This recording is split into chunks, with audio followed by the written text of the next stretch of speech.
Sorry, boy. But his captain's got to teach his men what happens to those what crossing. Captain's got to teach stuff. Good morning from the Bat Cave. It is Tuesday, March 23rd, or I'm sorry, April 23rd, 2024. And the reason I haven't gotten a video up in about a week is because I was doing this. So this is my proof for rightly dividing. It is officially live. I know, about a half a dozen of you guys have went and bought a copy. I do generally stand by it in terms of proofreading, but I did get these proof copies, and I'm sending one to somebody else, and I'm doing one myself to go over it and just make sure I'm fine-tuning it for punctuation and spelling errors, things like that. I stand by the writing, so if you got a copy already or if you plan on getting a copy early, it may have a typo in it, okay? It's about yay thick, just so you guys see that. It ended up being, with the bibliography, about 384 pages long, which was my goal was 350, but there was just a lot more in it than I would have thought. So I think staying within 25 pages is pretty good. But I'll do a whole video on that, on the book and what it's about, on my Revelation book, and then I'm going to publish that to my kind of return viewer page, just so I get a regular drop of that, the fact that I've got these two books out there. And then I'm going to do a video about what's the future of this channel, and if you guys are willing to support the channel and things like that, because I'm kind of in decision mode for the next phase of my life here. So I just wanted to take a break today and just get back on the Bible, and I'm going to continue to keep doing that. I'm going to try to do one a week of just Bible teaching, nothing that's critical of what's out there, nothing that's about apostasy or eschatology, but just teaching through the Bible. And then that second section I'm going to leave open to. There's going to be a lot of stuff to criticize because we're in a great apostasy and it's going to keep getting worse.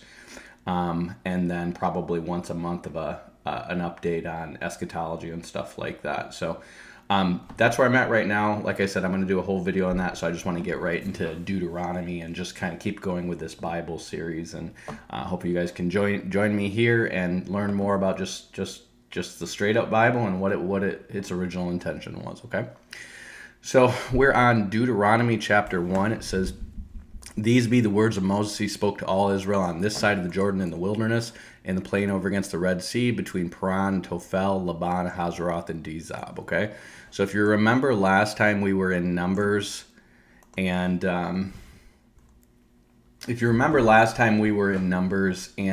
Moses and everybody were kind of all in this land here, which is going to become Gad's territory. Basically, they've defeated Og of Bashan over here, and they defeated I forget the other king's name, but there's two Ammonite kings that they defeated are going to be Og of Bashan and this other guy over here, and they're basically all camped out in this area that's going to become Gad. Reuben and Gad have already made a pitch for, hey, can we just stay on this side of the river? We like these lands here because we're cowboys and there's a lot of grazing land here. And basically they said, we'll go over with you guys to fight for you guys to get this land, but we want this land over here. And then Manasseh, the half-tribe of Manasseh, and you're going to start hearing these people referred to the Gileadites. And the reason is, we'll get into that later when we get into Second Chronicles. I'll go into all that and how the Gileadites are here. But these are essentially the descendants of Machir. This is going to be a tribe basically mixed of Judahites and Manassites. And then also they're mixed in with some Arameans, which is going to be the same tribe that David's son Absalom comes from. He's actually descended from the king of those Arameans, okay? And so that mixed tribe over here, that's why they call it the half-tribe of Manasseh, is not just because it's, it's the other half of Manasseh. It is, but that tribe of Manasseh, even though Manasseh is the leading clan in that tribe, is a mixture of Judahites and some Aramean mix in there, okay? So they would have had relationships that were while the Jews were in Egypt, which is why you're going to hear just Gad and Reuben approach Moses about being here, and then the Manassites are just going to kind of go up here, okay? So anyways, they're all camped out right here, and God has told Moses, basically, you're going to die after this, okay? You've led them into the promised land. I'm not going to let you go in because of what you did at the rock of Horeb. Remember when he strikes the rock? a second time, and that rock was supposed to be represent the two comings of Christ and the two outpourings of the Spirit. So that's the former and latter rain. And he struck the rock a second time, and he violated God's, basically his symbol, his typology that God was trying to put out there. And so because of that, he can't go into the promised land. And that's why we're going to get into, when we get into the New Testament, that's why people are dying for violating the communion, okay? These are symbols and types that mean something to God, and they're a teaching element. And if you do those things wrong, or you do those things carelessly, you're ruining a teachable moment that God intended, okay? And so Moses does that. He does it in his pride and his anger. It's one of the rare moments of pride Moses shows, but he strikes the rock, and God says, you're not going to the promised land for this. So basically he says, gather the people yourself, you're going to die, okay? And so in the end of Numbers, he kind of does that. He tells them, you're going to defeat these Ammonites, and then you're done. He defeats the Ammonites. They avenge themselves on the Midianites, because the Midianites were the ones who sent prostitutes among them to get their men to basically bow to their gods in an act of sexual, basically cult prostitution to them, okay? And that's basically when those people die from that plague, and it's like 24,000 that dies. That's the last of that generation of 20 and over that wouldn't go into the promised land 40 years earlier, has died. And now they're ready to go into the promised land. And so he basically tells Moses, wrap it up, and then you're going to die. And so Deuteronomy is really Moses' farewell speech, okay? He's basically telling them, I'm going to die. These are now the children of those people who were at Mount Sinai. And so none of these people would have been among the elders at Mount Sinai. Remember, all of those people are dead, okay? Or at least all the armies are. It's not necessarily that every last person is dead, but you can probably assume that all those 70 elders that were at Mount Sinai are dead, because they were elders back then, and it's 40 years later, okay? And basically, Joshua and Caleb are the only two that are left of the army that's still alive. And you'd probably want to understand they're 80 and 90, so probably most of your adults that were alive at Mount Sinai have died of natural causes. You also want to remember, at Mount Sinai, they break the covenant. Moses smashes it, and he goes back up to God, and he gets a bunch more new stuff. But he doesn't share all that stuff with the Jews. This is just between God and Moses writes it down. But he doesn't come back. You remember, when they get to Mount Sinai in the first place, God gives them all this stuff out loud. Then God gives more stuff to Moses, and they agree to it. Then they break it. And Moses talks God out of destroying them, but then Moses is given from God a second covenant with a bunch more information on it. And then he gets the Levitical law. And the Levitical law is just given to the Levitical priests. It's not given to the common people. And so then there's additional laws that come out in the book of Numbers, which is kind of like a circumstantial application of the law. And so most of that generation, from the time they committed the sin at Mount Sinai with a golden calf until now, have not gotten the law reiterated to them. And so you have a generation here, as they're uncircumcised. This is really important. This generation is going to get circumcised after they go into the promised land. So you have an uncircumcised generation who have not heard the law, and Deuteronomy literally means the second time. So it's a major foretype of a new covenant with uncircumcised Jews who are basically the children of those people who didn't believe. So it's really a major type of the church here. And then basically Moses is going to give them now essentially a version of the covenant that they're going to keep when they take in the land. It's going to have all kinds of laws, and then it's going to have stuff that's going to carry them forward, which is how to test the future prophets that are going to come, which ultimately are going to lead to the Messiah. And then he's going to give them prophecies about the 12 tribes, which is going to have some stuff about the Antichrist there. And then he's going to give them the Song of Moses, which is a prophecy about the nation of Israel, and that is going to have stuff about Christ and Antichrist in, okay?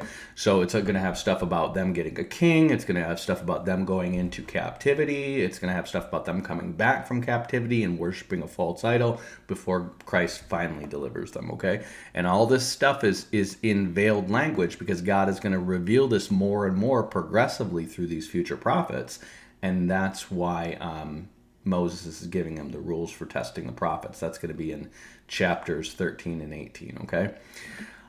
So we're just going to start from the top. He basically said, these are the words of Moses he spoke to Israel on this side of the Jordan in the wilderness. It's right over here, right across from Jericho, in the plain over against the Red Sea, between Paran and Tophel and Laban and Hazeroth and Dizab. There are 11 days' journey from Horeb by the way of Mount Seir to Kadesh Barnea. So basically he's saying it's 11 days from Horeb is another name for Mount Sinai, okay? That's where they received the law. And it came to pass in the 40th year in the 11th month, on the first day of the month, that Moses spake to the children of Israel according to all the law had given him in a commandment to them, after he had slain Sihon, king of the Amorites, which dwelt in Heshbon, and Og, king of Bashan, which dwelt in Ashtaroth and Edrei. Okay, so just so you know, Og is a Nephilim. Okay, Sihon is not, but Og is a Nephilim. Also, the name of his town is Ashtaroth. So if you want to know where Ashtaroth poles come from, it doesn't come from Nimrod and Semiramis. That is a myth. That is not true, okay? What they are doing is they're basically taking the myth of Isis and Osiris, which probably is built on this Canaanite thing, which came from this Nephilim, probably Og, king of Bashan, and they're projecting that backwards on Nimrod and Semiramis, which is not a true couple, okay? Nimrod and Semiramis were 1,000 years apart, okay? So that is a myth. It originally came into the church through this guy named Orosius. I forget his first name, but he was a disciple of Augustine. And then it gets picked up by Alexander Hislop and his two Babylons, and it's just not true, okay? So I don't want to hear any of you guys talk about Nimrod and Semiramis, and when you hear other people talking about it, I want you correcting them, okay? They were 1,000 years apart. You can get that from Herodotus' histories, okay? Now, Og, king of Bashan, dwells in Ashtaroth. Okay, so that's probably where your Ashtaroth poles come from. This whole idea that Isis and Ishtar and Ashtaroth are all the same person. Maybe Ishtar and Ashtaroth have some relation to them, and maybe Easter is based in that because you have the English festival Ostray, and Ostray could have had some original tie back to Ashtaroth. But there's no real connection between Isis and Ishtar that I can tell. Okay, they just have an S in them. I mean, that's all they have in common is an S, okay? So, or an IS, I guess. So anyway, Ashtaroth is Og city. On this side of the Jordan in the land of Moab began Moses to declare this law, saying, the Lord our God spoke to us on Mount Horeb, saying, you have dwelt long enough in this mount. Turn you and take your journey and go to the mount of the Amorites and to all the high places thereunto, in the plain and the hills and the vale in the south, and by the seaside in the land of the Canaanites, and unto Lebanon and the great river Euphrates. So just so you know, the mount of the Amorites is going to be Mount Hermon. Okay, Mount Hermon is where apparently additional Nephilim happened. Okay, and Mount Hermon is going to have some ancient connections to Nephilim and also to the they're called the Anunnaki. The Anunnaki is just the Babylonian way of saying Anakim, but remember the Amorites ruled Mesopotamia after Nimrod and those guys, because they were with Abraham when Abraham defeats Amraphel. They're going to go over and they're going to take over Mesopotamia, and then they're going to have the Coda Hammurabi is going to come from them. What I've heard is that sign from Mount Sinai is actually the guy who wrote the laws, which could potentially be the Coda Hammurabi, because the Sinaites would have been cousins to the Amorites. Okay, but what you're going to have is essentially the Anunnaki, and all the myths about the Anunnaki are going to come after that. These guys seem to continue to build a cult around Nimrod, and Gilgamesh seems to be him. More than likely, Sargon of Akkadian is Nimrod, okay, and that's who they defeat. It says the beginning of Nimrod's kingdom is Akkad, so that's where Akkadian comes from. That's who they defeat, and then they take over from them, but they're going to incorporate some of their myths, and they're going to go forward. And so that's probably where you get Ishtar from, is probably from Ashtaroth, but it probably came from the Amorites to the Babylonians versus the Babylonians to the Amorites. And so then after that, you're going to get a cult of Ishtar kind of build up in Babylon, and that is going to come from these Amorites, okay? So it says the Amorites is unto all the new places, and it says in the south by the seaside to the land of the Canaanites, unto Lebanon and the great river Euphrates. So he's basically telling we're going to take you to all your land. But Mount Hermon is where people believe Jesus was on the Mount of Transfiguration. Okay, Seems to be some kind of bridge between heaven and earth there. I don't know what's going on. Anyway. And I spake unto you at that time, saying, I'm not able to bear you myself alone. The Lord your God has multiplied you, and behold, you are this day even as the stars of heaven for a multitude. So remember, Abraham's descendants are told that they're gonna multiply like the sands of the sea and the stars of the heaven. Notice he's calling them the stars of the heaven. Remember, this is a type of the church. See, Abraham's heavenly descendants are multiplied like the stars of the heaven. His earthly descendants are multiplied like the sands of the sea. That's why it uses both, okay? And then we ultimately become like stars in the heaven in the resurrection and the rapture, because we're going to glow like Jesus glowed at the Mount of Transfiguration, okay? So he multiplies them like stars of the heaven. The Lord, the God of your fathers, make you 1,000 times more than you are, and bless you as he has promised you. And of course, he is going to make them 1,000 times more through the church. How can I myself alone bear your cumbrance and your burden and your strife? Take you wise men and understanding and known among your tribes, and I will make them rulers over you. And you answered me and said, the thing which thou hast spoken is good for us to do. So I took the chiefs of your tribes, the wise men and the known, and made them heads over you, captains over thousands, captains over hundreds, captains over 50s, captains over tens, officers of your tribe. And I charged your judges at that time, saying, hear the causes between your brethren, and judge righteously between every man and his brother and the stranger that is with him. You shall not respect the persons of judgment in judgment, but you shall hear the small as well as the great. You shall not be afraid of the face of a man. So you're going to hear about Jesus, how he did not regard the presence of a man. That's that word face. In other words, I don't care who you are. You're going to get the same judgment, whether you're famous or popular or rich or well-known, whatever, okay? For the judgment is God's, and the cause that is too hard for you, bring it unto me, and I will hear it. And I commanded you at that time the things which you should do. So he's reiterating what happened at Mount Sinai to them, okay? And when I departed from Horeb, we went through great and terrible wilderness, which you saw in the way of the mountain of the Amorites, as the Lord our God commanded us, and we came to Kadesh Barnea. And I said unto you, you are come unto the mountain of the Amorites, which the Lord our God does give to us. Behold, the Lord thy God has set the land before you. Go up and possess it, as the Lord the God of your fathers has said unto thee. Fear not, neither be discouraged. And you came near unto me, every one of you, and you said, we will send men before us, and they shall search out the land and bring us word by what way we must go up, and into what cities we shall come. And the saying pleased me well, and I took 12 of you, one of a tribe. And they turned and went up to the mountain and came to the valley of Eshcol and searched it out. And they took the fruit of the land that is in your hands and brought it down to us and brought us word again and said, it is a good land which the Lord our God does give us. Notwithstanding, you would not go up, but rebelled against the commandment of the Lord your God. And you murmured in your tents and said, because the Lord hated us, he brought us up out of the land of Egypt to deliver us into the hands of the Amorites, to destroy us. Now remember they were talking about the Anakim and the giants, okay? This is basically in general for the Amorites, because the Amorites is where the giants come from, okay? Now there's going to be other tribes of the giants. Og is going to be basically the last of the Nephilim. Remember in Numbers he talks about various Nephilim that were killed by the Moabites and the Ammonites and the Edomites. And that's also part of the reason God is not going to let the Israelites take their land, because he charged those people, probably through other prophets, to go kill the Nephilim that were there. Okay? And Og was the last of the Nephilim that was in the land of Bashan, which they took from the Moabites, okay? They took that land from the Moabites. It was Amorites led by a Nephilim, okay? And the remaining Anakim, Joshua and, or I think it's going to be Caleb and Caleb's brother are going to kill. And then the last 5 of them the last descendants of these Anakim are going to be Goliath and his 5 brothers that David kills. Okay, that seems to be the last of the Nephilim in the Promised Land. There might be Nephilim in other parts of the earth. So these, Sasquatch and Yetis and giants and all these stuff, trolls and all that stuff, probably have some reality to them with Nephilim. Okay. Anyways, it says, and you murmured in your tents. Okay, so he said, why should we go up? Our brothers have.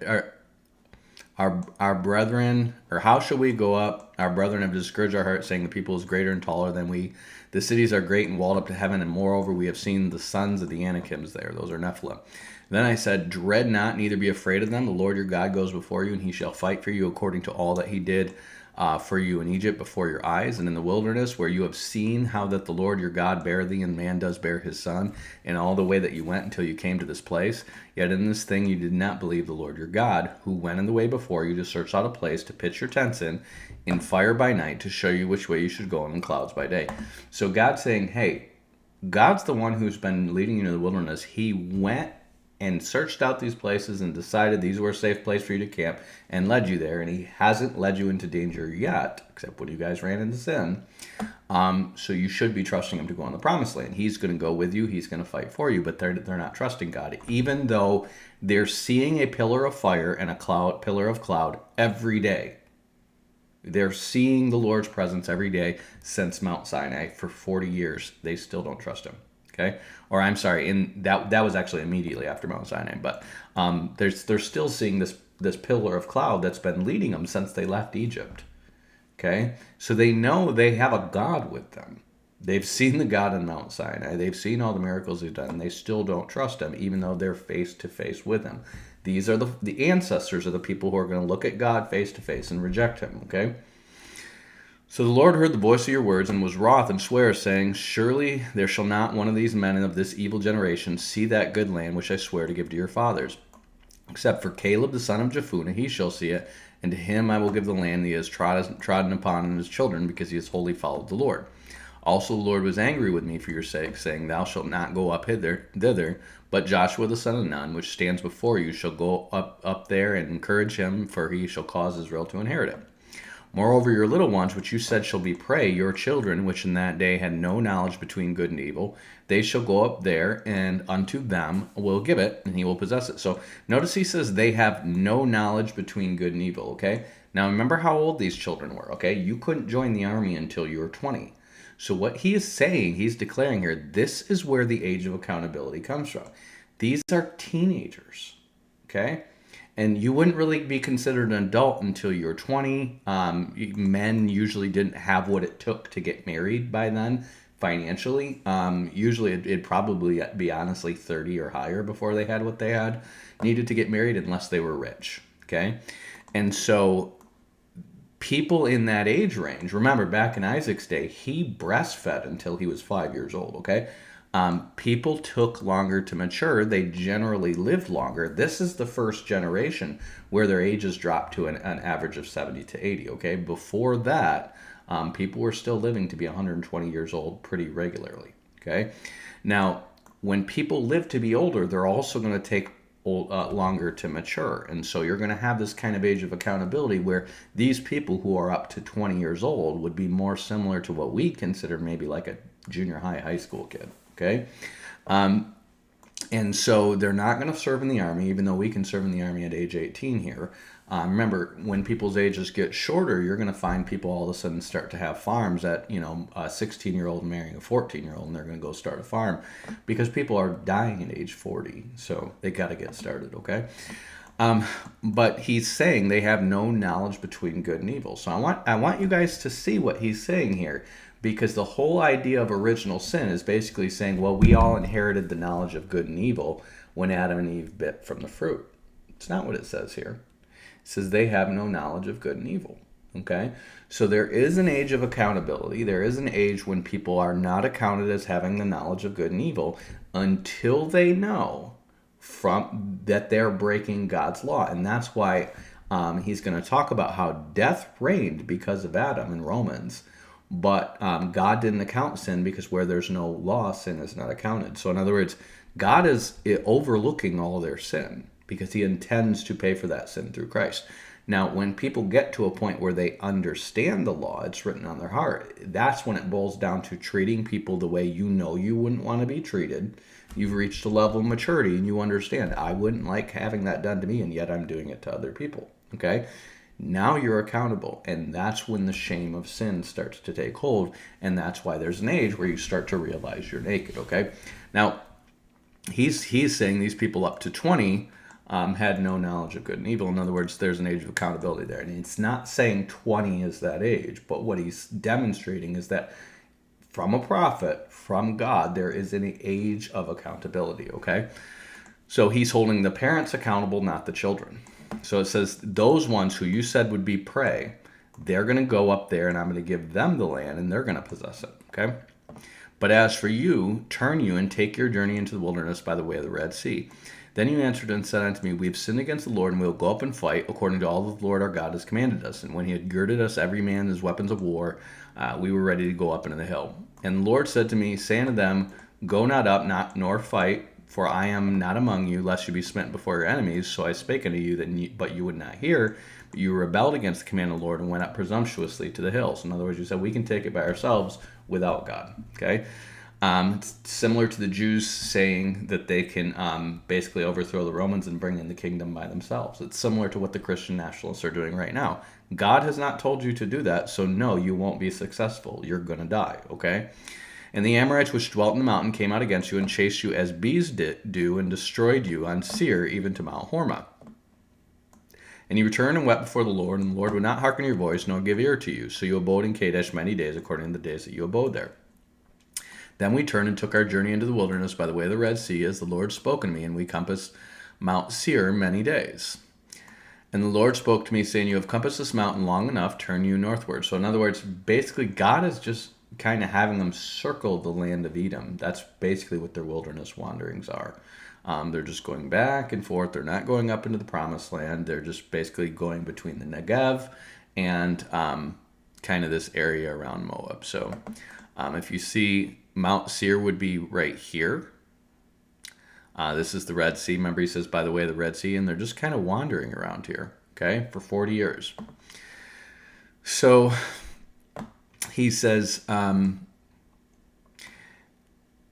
you've compassed this mountain long enough, turn northward and command the people, saying, you are to pass through the coast of your brethren, the children of Esau, which dwell in Seir. You should not be they shall not be afraid of you. Take good heed to yourselves, therefore, meddle not with them. I will not give you their land, no, not so much as a footbreadth, because I have given Mount Seir to Esau for a possession. You shall buy meat from them for money, that you may eat, and you shall buy water from them for money, that you may drink. Okay, I am switching to a different version. I'm not King James only. I'm going to keep telling you guys this. I'm not King James only. Sometimes King James is better. Sometimes it's just a tough read. Okay. Let's see. The Lord has blessed you in all that you've done. He has known your wanderings through this great wilderness. These 40 years the Lord has been with you, and you have not lacked a thing. So we passed through beyond our brothers, the sons of Esau, which lived in Seir, away from Arba, the road away from Elath and Ezion Geber. And we turned and passed through the way of the wilderness of Moab. And the Lord said to us, Do not harass Moab, nor provoke them to war, for I will not give you any of their land as a possession, because I have given Ar to the sons of Lot as a possession. The Emim lived there formerly, a people as great and numerous and as tall as the Anakim. So that was the tribe of Nephilim that were there in where the Moabites are. Like the Anakim, they are also regarded as Rephaim. So apparently Rephaim is another way of saying Nephilim. But the Moabites call them Emim. Okay. Oh, I'm sorry. So like they're also regarded as Reb. Let's see. Okay. So they call them Emim. Okay. The Horites formerly lived in Seir, but the sons of Esau dispossessed them and destroyed them before and settled in their place, just as Israel did in the land of their possession, which the Lord gave to them. So the Horites are going to be descendants of the Hivites. Seir is going to be their basically common ancestor. And then Lotan is going to be his son, and then Hori is going to be in his son. This is going to be in Genesis 36, in the descendants of Esau, okay?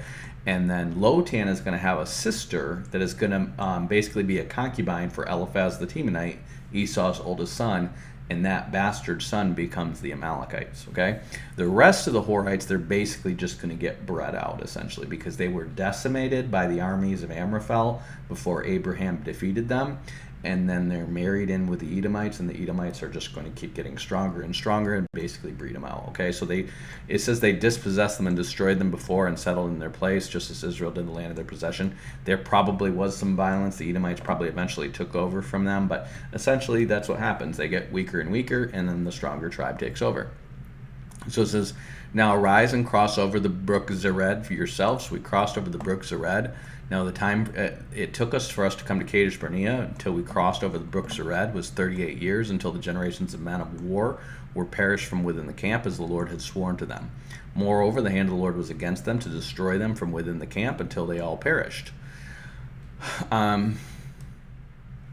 So it came about when the men of war had finally perished from among the people that the Lord spoke to me, saying, Today you shall cross over Ar, the border of Moab.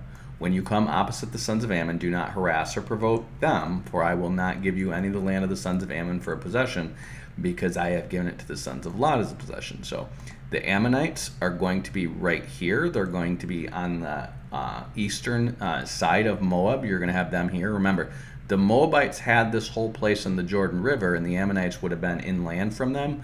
But then the Amorites are going to take that from them. Amorites are basically going to have this whole land that becomes the two parts of Manasseh, okay? And the Ammonites are going to be right here, and Ammon, Jordan, is going to be basically based around the center of where the Amorites were, or the Ammonites were, okay? So that's kind of their capital. I don't think the king of Saudi or the king of Jordan is related to them. I think he's an Arab prince that has some kind of ancestry going back to Muhammad, and he was given basically Amman as his capital for the Jordanian kingdom, but I don't think he's an Ammonite.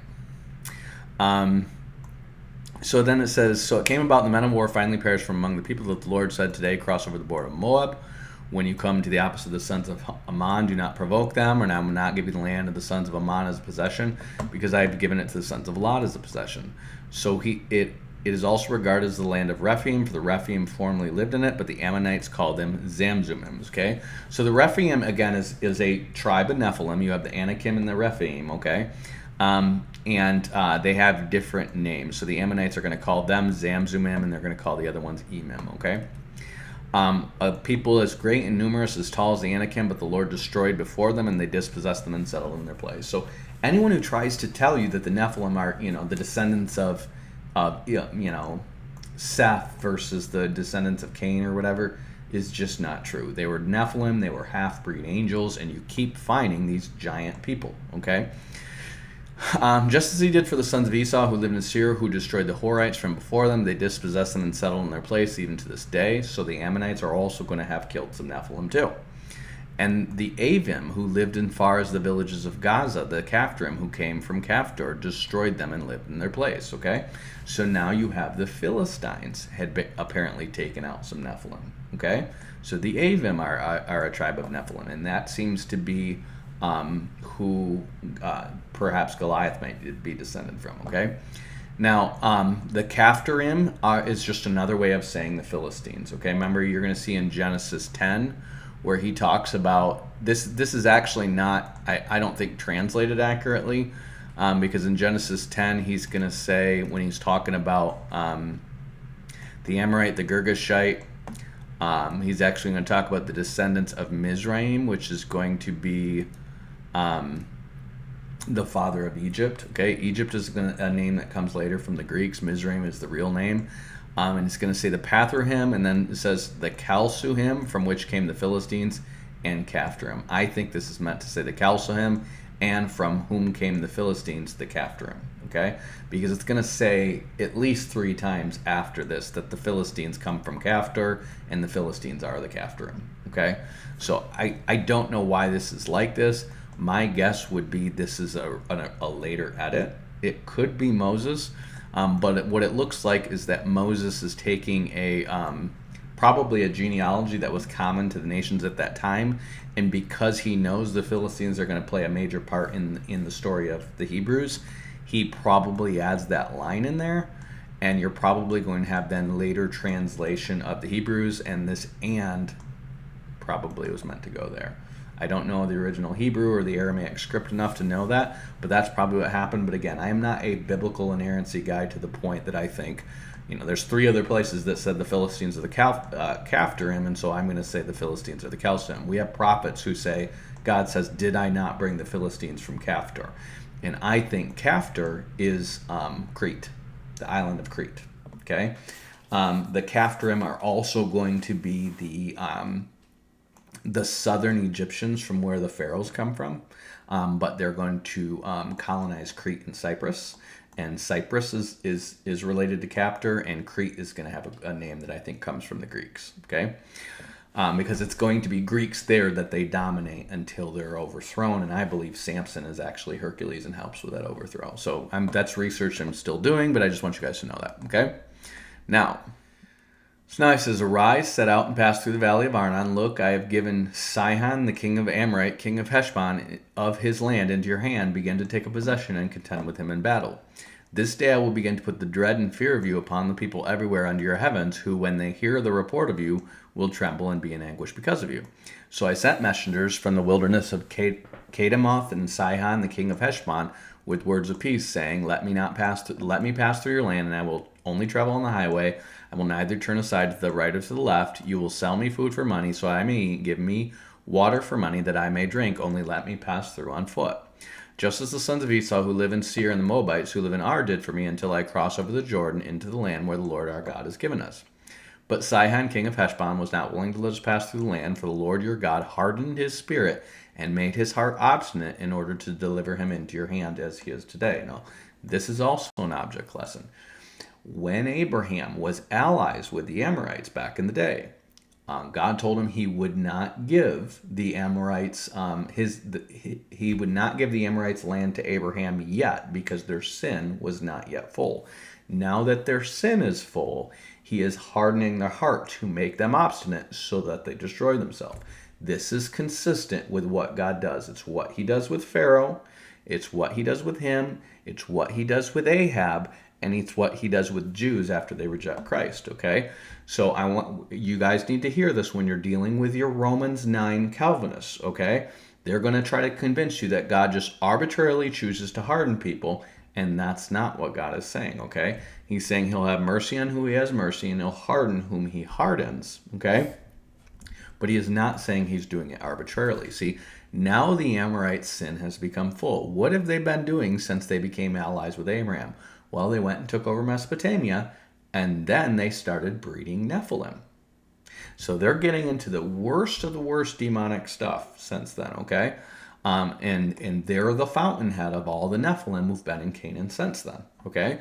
So they're very bad. Their sin has become full now, and so he's hardened their heart to make them obstinate so that the Jews will destroy them, okay?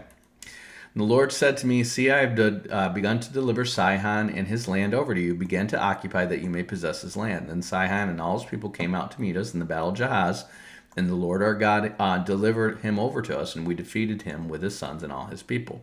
So we captured all the cities at that time and utterly destroyed the men, women, and children of every city. We left no survivor. We took only the animals as our booty and the spoil of the cities which we captured, from Aror, which is on the edge of the valley of Arnon, to the city which is in the valley, even to Gilead. There was no city that was too high for us, and the Lord God delivered all over to us.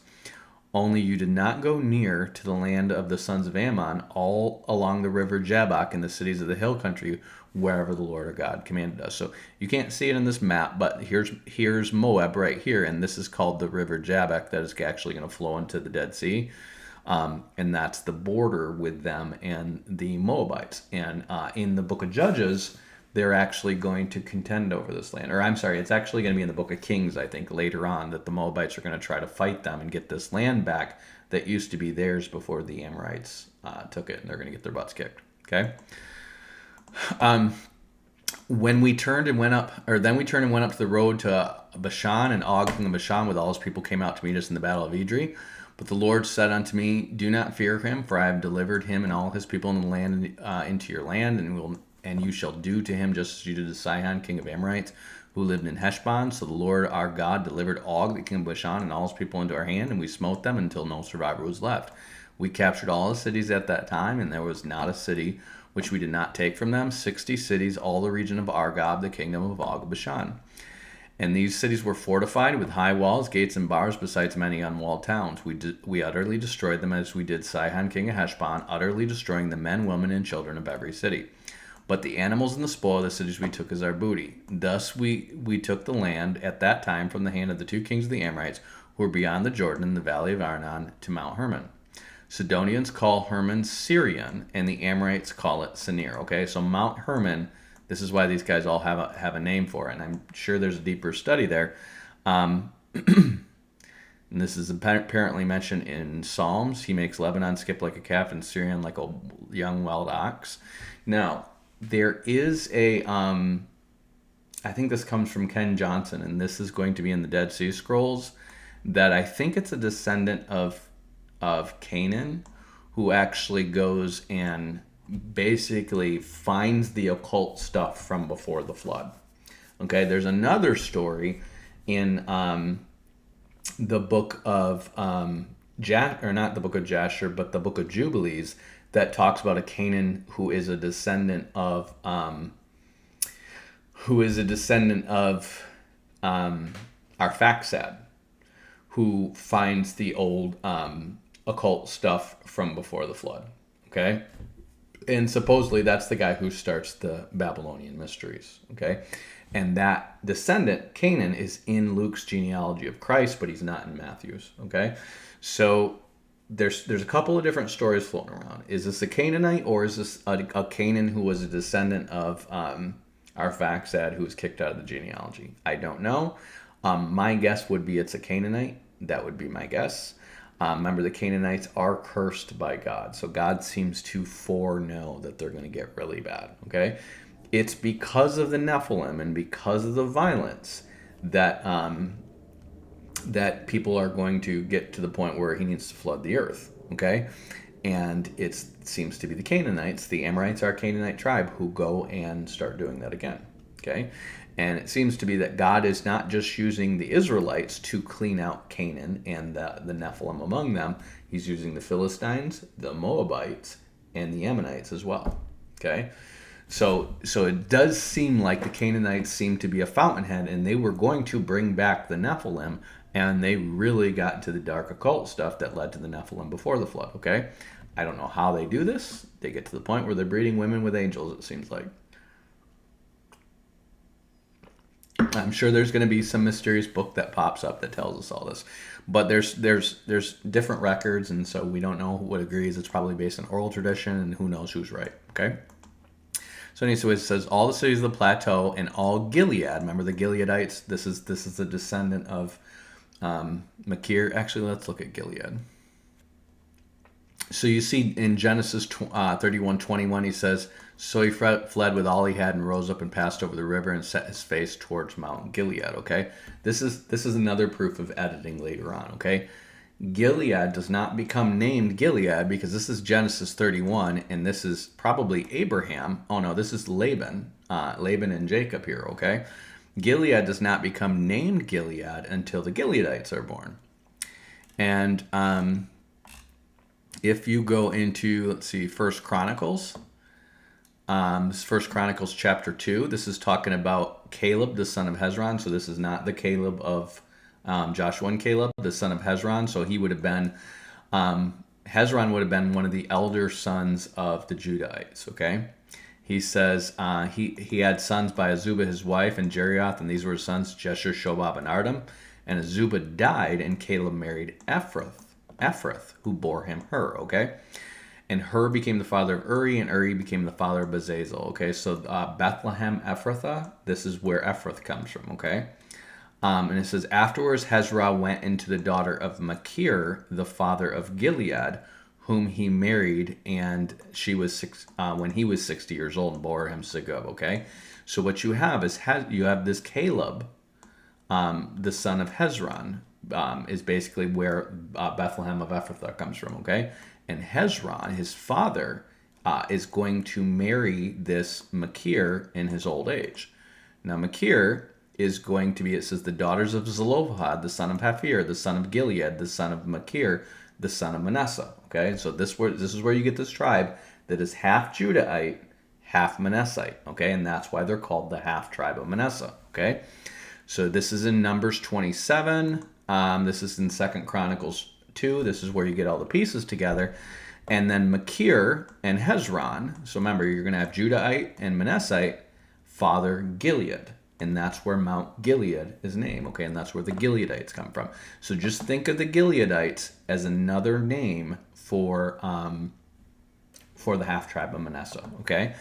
And then it's going to say that Segub becomes the father of Jair. So Jair is going to be in the book of Judges. He's going to be the guy who has 70 sons that run on donkeys, and they're going to basically run stuff for a while, who had 23 cities in the land of Gilead. But Gesher and Aram took cities and the towns of Jair from them, okay? Gesher is going to be, the king of Gesher is going to give a wife to David, and that's where Absalom comes from, okay? And notice he says Gesher and Aram, okay? So Aram is apparently basically the forefather of the Arameans. Aram is going to be the essentially one of the sons of Shem, okay? I don't know if this is way back in the day when they did this, if Aram is still around, because he would have been one of those guys who lived to be like 400 years old. Okay, so this could be the original Aram who does this. Okay, and then Gesher is one of his descendants. It says they took the towns of Jair from them, and Kenath and its villages, even 60 cities, and all these were the sons of Machir, the father of Gilead. Okay, so all this stuff about Gilead, remember, these are going to be descendants of the Judahites. All this stuff is going to occur before the Jews are slaves in Egypt. Okay, so you just do the genealogies. You're going to have Hezron, who is, let's see. So here's the tribes of Judah. He's going to have Ir and Onan die. Shelah lives, and then Judah's going to have two descendants, Perez and Zerah. Okay, and the sons of Perez is Hezron. Okay, so Hezron is a grandson of Judah. So he would have been one of the original, he would have been kids when they go into the land of Egypt. And then when he's 60 years old, that's when he's going to marry Machir. Okay? And then that's where the Gileadites come from. So you're looking at the Gileadites are going to be in their 40th year by the time Joseph dies. Okay? Because they're going to be in Egypt for a full 100 years before Joseph dies, and then they start getting treated poorly. Okay? So all this stuff seems to happen in the time that they're in Egypt before they go into captivity. And then what seems to happen is they have back and forth between this area right here and Egypt. And you're going to find stuff like this in the Dead Sea Scrolls about how people were going back and forth between here to get wives for themselves. And the reason is because, remember, the Arameans is where Laban comes from. But now you also have these Judahites and Manassites who are up here, and so those would be cousins, and that's where they go back and forth to get wives. So the Jews are involved back and forth here until they become slaves in Egypt. And so that's when you have Gilead named Gilead, but you have Gilead mentioned 4 times in Genesis before Gilead was even born. Okay? Well, I'm sorry, Gilead is born in Genesis, but you're going to have, look, it says, a caravan of Ishmaelites was coming from Gilead with their camels. Somebody updated the names later, okay? Because Gilead would have been by this time, Gilead wouldn't have been born by this time. Hezron would have been a baby, okay? So they apparently updated the names Dan and Gilead and Ramesses later on, okay? So, back to our story in Deuteronomy. Yes, I've never heard that taught anywhere. I just figured that out by just comparing Scripture with Scripture, okay? It's all there. It's just not necessarily as neat and tidy as you would like, but definitely the Scriptures were updated later, okay? So, Genesis 31, we're back to Deuteronomy 3. All the cities of the plateau and all Gilead, all Bashan. So Bashan and Gilead, think the Golan Heights, okay? As far as Salecah and Edrei, the cities of the kingdom of Og and Bashan, for only Og, king of Bashan, was left of the remnant of the Rephaim. Remember, the Rephaim is going to be one tribe of Nephilim. The Anakim is going to be another one. And then there seems to be a third one that was dispossessed among the Philistines. But the last of the Anakim, the Philistines later are going to take in as kind of like champions for their army. Okay? Behold, his bedstead was an iron bedstead. It is in Rabbah of the sons of Ammon. So apparently this bed that Og, king of Bashan, has was still kept as a relic in Ammon all these years later. And this is another reason you know this was updated later, okay? It says, for only Og, king of Bashan, was left of the remnant of Rephaim. Behold, his bedstead was an iron bedstead. It is in Rabbah of the sons of Ammon. Its length was 9 cubits, and its width was 4 cubits of the ordinary cubit. So apparently somebody added this whole parenthesis right here to basically say, Og, king of Bashan, here's the proof of how big he was. Okay? So in case you don't see, like the original writers of the scripture and the people who came after them are going way out of their way to make sure you understand we're talking about Nephilim, we're talking about literal giants here, okay? 9 cubits, just so you know, I think is about 20 feet. He has a 20 feet long bed, okay? A king-size bed is 6 feet, so it's 3 times the size of that. And then its width is 4 cubits. Okay, that's going to be roughly 6 feet wide. Okay.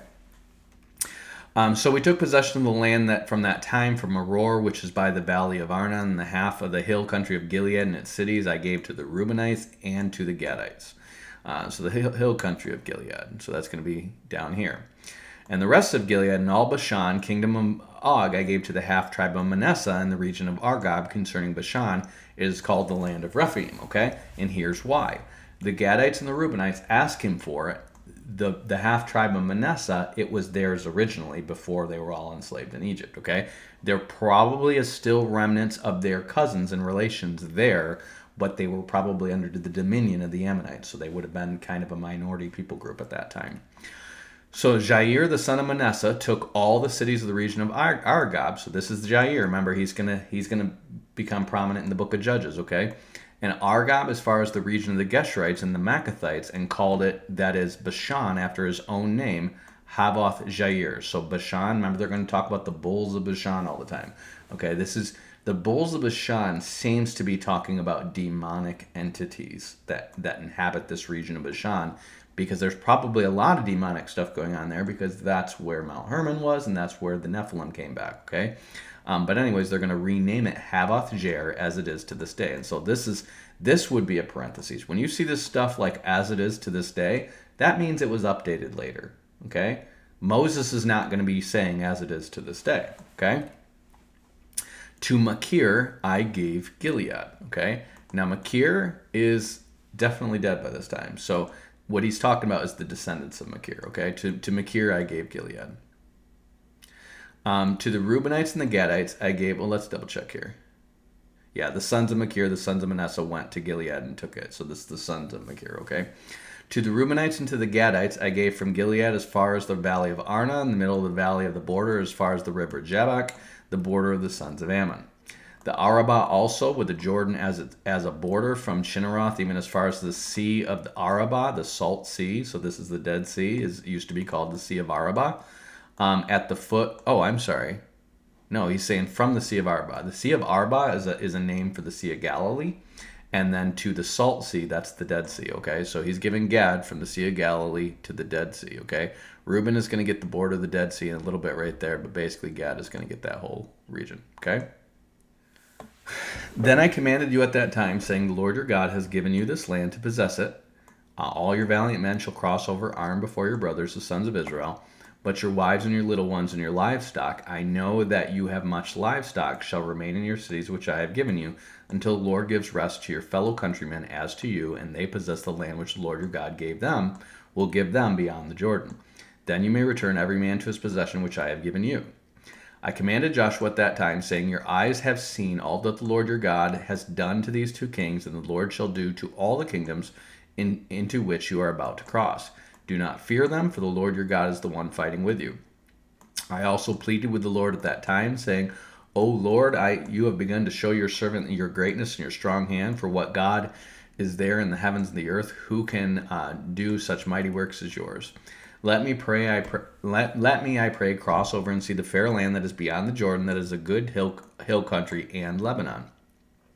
But the Lord was angry with me on your account and would not listen to me. And the Lord said to me, enough, speak to me no more on this matter. So Moses is saying, I can't go over there. Now Moses sinned, and that's why he can't go over there. But he's saying he's angry with me on your account. He's saying it's your fault, okay? He's saying you guys and you're grumbling and complaining, and I finally lost my temper at your grumbling and complaining, and now I can't go in the promised land, and it's your fault, okay? That's what he means by on your account. Go up to the top of Pisgah and lift up your eyes to the west and the north and the south and the east, and see it with your own eyes, for you shall not cross over this Jordan. So Mount Pisgah is apparently going to be over here in the area above the Dead Sea that they're, if you remember, a lot of numbers took place around there. But charge Joshua and encourage him and strengthen him, for he will go across to the head of his people, and he will give them an inheritance in the land that you will see. So we remain in the valley opposite Beth Peor, okay? So basically, they're going to be opposite of Jericho, and there's Jericho right there. Now, Israel, listen to the statutes and judgment which I am teaching you to perform, that you may live and go and take possession of your land which your Lord your God has given you. So the first 3 chapters of Deuteronomy is just review. This is what happened, okay? There's a lot of awesome history there, and I really I encourage you guys, if you really want to get in a Bible study, and again, this Powers Bible CD has its limits, but it's really good with cross references and stuff like this. And I've been using it for 20 years. Okay, it has limits when you want to translate the Greek and the Hebrew, which is why I have to redo my apostles' teaching. Okay, but in terms of just cross references, and it's got the Strong's Concordance and all these commentaries in it, it's $7. Okay.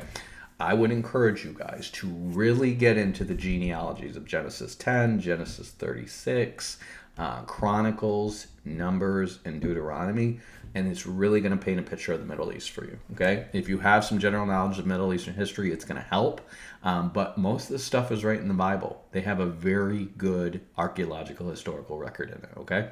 It's just not as crisp as we like to see history now, but if you understand what they're accounting and why they're accounting it, it actually gives a lot of very good information, okay? So now it says, you shall not add to the word which I am commanding you or take away from it, that you may keep the commandments of the Lord your God, which I command you. Your eyes have seen what the Lord has done in the case of Baal Peor. For all the men followed Baal Peor, the Lord your God has destroyed them from among you. So he's talking about the men who were tempted to sin by the Midianites, okay? But you who held fast to the Lord your God are alive today, every one of you. See, I have taught you the statutes and judgments, just as the Lord my God has commanded me, that you should do thus in the land where you are entering to possess it. So keep them and do them, for that is your wisdom and your understanding in the sight of the peoples, who will hear all these statutes and say, surely this great nation is a wise and understanding people. Remember, most cultures that had a complex civil code like this is why people will compare it to the Code of Hammurabi and say, oh, they stole from the Code of Hammurabi. No, what probably happened is Sign, back before they got all wicked, probably got laws from God. Remember, there are other prophets and people that heard from God, like Job, okay? And he probably got laws from God to govern the people of Mesopotamia before it got all evil, okay? And basically, it's these powerful civilizations like Mesopotamia and Egypt that have these complex civil codes. And so now you have this group of shepherds going in, and they have this complex civil codes in an organized government. And that wouldn't be common among nomadic herds people, okay? Nomadic herds people would mostly be governed by family relations and revenge killings, okay? That's essentially how it would be like Native Americans or something like that. They were pretty primitive because they didn't have a strong central government to equally mete out judgment. But the Jews had this with their priesthood and the law of their God, and he's going to say the people around you are going to recognize you're different than these other tribes around here, okay? It usually is mostly might makes right and who do you know, okay? And you guys have an actual Republican civil code. This is impressive, okay? So what great nation is there that has a God so near to him as the Lord our God whenever we call on him? Or what great nation is there that has statutes and judgments and righteousness, the whole law, which I am setting before you today? Only give heed to yourself and keep your soul diligently, so that you will not forget the things that your eyes have seen, and they do not depart from your heart all the days of your life, but make them known to your sons and your grandsons. Remember the day that you stood before the Lord your God at Horeb, and when the Lord said to me, assemble the people to me, that I may let them hear the words that they may learn from me all the days that they live on the earth, and that they may teach their children. You came near and stood at the foot of the mountain, and the mountain burned with fire in the very heart of heavens. The mountains burned with fire to the very heart of the heavens, darkness, cloud, and thick gloom. Remember, this is a microcosm of who God is. So someone asked me a comment recently, the outer darkness, remember, God is clothed in thick darkness. So the outer darkness is a smoky, thick sulfur that surrounds God outside of the universe. So think of God as a huge fire, and the universe is inside him, and this thick darkness is outside of that. It's a thick, burning, dark cloud of sulfur, okay? And then there's nothing outside of that. It's like a black hole almost, okay? Then the Lord spoke to you in the midst of the fire, and you heard the sounds of the word, but you saw no form, only a voice. So he declared to you his covenant, which he commanded you to perform, that is the 10 Commandments, and he wrote them down on 2 tablets of stone. So I think I said, who knows if only the 10 Commandments were written on tablets of stone? Well, here's how we know, okay? That would have been a mistake if you guys heard that. He actually says the 10 Commandments are written on the tablets of stone, okay? The Lord commanded me at that time to teach you the statutes and judgment, that you might perform them in the land where you are going over to possess it. So watch yourselves carefully, since you did not see any form of it on the day that the Lord spoke to you at Horeb from the midst of the fire. so that you do not act corruptly and make a graven image for yourself in the form of any figure, the likeness of male or female, the likeness of any animal that is on the earth, the likeness of any winged bird that flies in the sky, the likeness of anything that creeps on the ground, the likeness of any fish that is in the water below the earth. And beware not to lift up your eyes to heaven and see the sun and the moon and the stars and all the host of heaven, and be drawn away to worship them and serve them, those which the Lord your God has allotted to all the people under the whole heaven. But the Lord has taken you and brought you up from the iron furnace from Egypt to be a people for his own possession as today. Now the Lord was angry with me on your account and swore that I could not cross over the Jordan, and that I would not enter in the good land which the Lord your God has given you as an inheritance. For I will die in this land, and I shall not cross the Jordan, but you shall cross and take possession of this good land. So watch yourselves that you do not forget the covenant of the Lord your God, which he made with you, and make for yourselves a graven image in the form of anything which the Lord your God has commanded you, or anything against which the Lord your God has commanded you. For the Lord your God is a consuming fire, a jealous God. Okay, so this is where they get the Lord is a consuming fire from seeing him on Mount Sinai. Okay. But what they're seeing on Mount Sinai is a condescension of who the Lord really is. He's really that with the universe inside him, okay? Because the universe, there's nothing outside of God. There's no outer space or outer time that God lives in, okay? That's why eternity path is a myth, okay? I'm studying this dynamic omniscience thing, and it seems like the guys who believe that think it's basically open theism. It's basically God subject to time, and then there's a time before time, and then they just account the material creation as a distinct material creation, but it's still just all time, okay? They don't really believe in God who dwells in eternity for eternity's sake, okay? And they make the same error that, the Trinitarians make in trying to treat God like a single being instead of going, no, wait, God the Father is outside of space and time always. The Son, or the Word of the Lord, and the Spirit both interact with time and are outside of there, and so they can interact with time in real time. God the Father does not, okay? It's not that complex of an equation if you just read the Bible and look at, just try to make sense of it and then go, oh, that's the Word of the Lord, or the angel of the Lord, or the Spirit of God. That's not God the Father, okay? So, when you become a father to children and children's children that have remained a long time in the land and act corruptly and make an idol in the form of anything and do that which is evil in the sight of the Lord your God to provoke him to anger, I call on heaven and earth to witness against you today that you will quickly perish from the land which you are going over the Jordan to possess it. You will not live long on it, but will be utterly destroyed. The Lord your God will scatter you among the peoples, and you will be left few in number among the nations where the Lord drives you. Okay, he's prophesying to the Jews what's going to happen to them. Okay? There you will serve gods, the work of man's hands, wood and stone, and neither see nor hear nor eat nor smell. So this is going to be fulfilled with the Assyrian and Babylonian captivities. But from there you will seek the Lord your God, and you will find him if you search for him with all your heart and with all your soul. When you are in distress and all these things have come upon you, in the latter days you will return to the Lord your God and listen to his voice. Okay? This is not completely fulfilled when they come back under Cyrus. It is a partial fulfillment. Okay?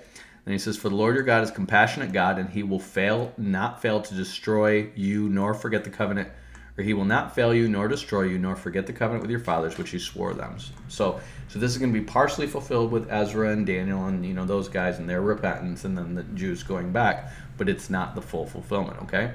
Indeed, ask now concerning the former days which were before you, since the day that God created man on earth, and inquire from one end of heaven to the other, has anything been done like this great thing, or anything been heard like it? Has a people heard the voice of God speaking in the midst of the fire, as you have heard, and survived? Or has God tried to go to take for himself a nation from within another nation by trials, by signs and wonders, and by war and a mighty hand, and by an outstretched arm, and by great terrors, as the Lord your God did for you in Egypt before your eyes? To you it was shown that you might know that the Lord, he is God, there is no other besides him. Out of heavens he let you hear his voice to discipline you, and on earth he let you see his great fire, and you heard his words from the midst of the fire. Because he loved your fathers, therefore, he chose the descendants after him, and he personally brought them from Egypt, his great power, driving out from before you the nations greater and mightier than you, to bring you in and give you the land for an inheritance as it is today. Know therefore today, and take it to your heart, that the Lord, he is God in heaven above and the earth below, and there is no other. So you shall keep his statutes, his commandments, which I am giving you today, that it may go well with you and your children after you, and that you may live long in the land which the Lord your God has given you for all time. Then Moses set apart 3 cities across the Jordan to the east, that a manslayer might flee there who unintentionally slew his neighbor without having enmity towards them in the past, and fleeing to one of those cities he might live. So he's setting up the 3 cities for the manslayer in the east. In this land right here, he's going to set up additional cities right here once they're in. Okay, Joshua's going to do that. Bezer in the wilderness and the plateau for the Reubenites, and Ramoth and Gilead for the Gadites, and Golan in Bashan for the Manassites. Okay, so the Golan Heights is where they would flee. That's the city that they would flee to. Okay. Now this is the law which Moses set before the sons of Israel. These are the testimonies and the statutes and the ordinances which Moses spoke to the sons of Israel when they came out from Egypt, across the Jordan, in the valley opposite of Beth Peor, in the land of Sihon, king of the Amorites, who lived at Heshbon, whom Moses and the sons of Israel defeated when they came out from Egypt. They took possession of this land in the land of Og, the king of Bashan, the 2 kings of the Amorites, which were across the Jordan to the east, from Aror, which is in the edge of the valley of Arnon, even as far as Mount Sion, that is Hermon. So notice this. Hermon is called Mount Sion. Okay?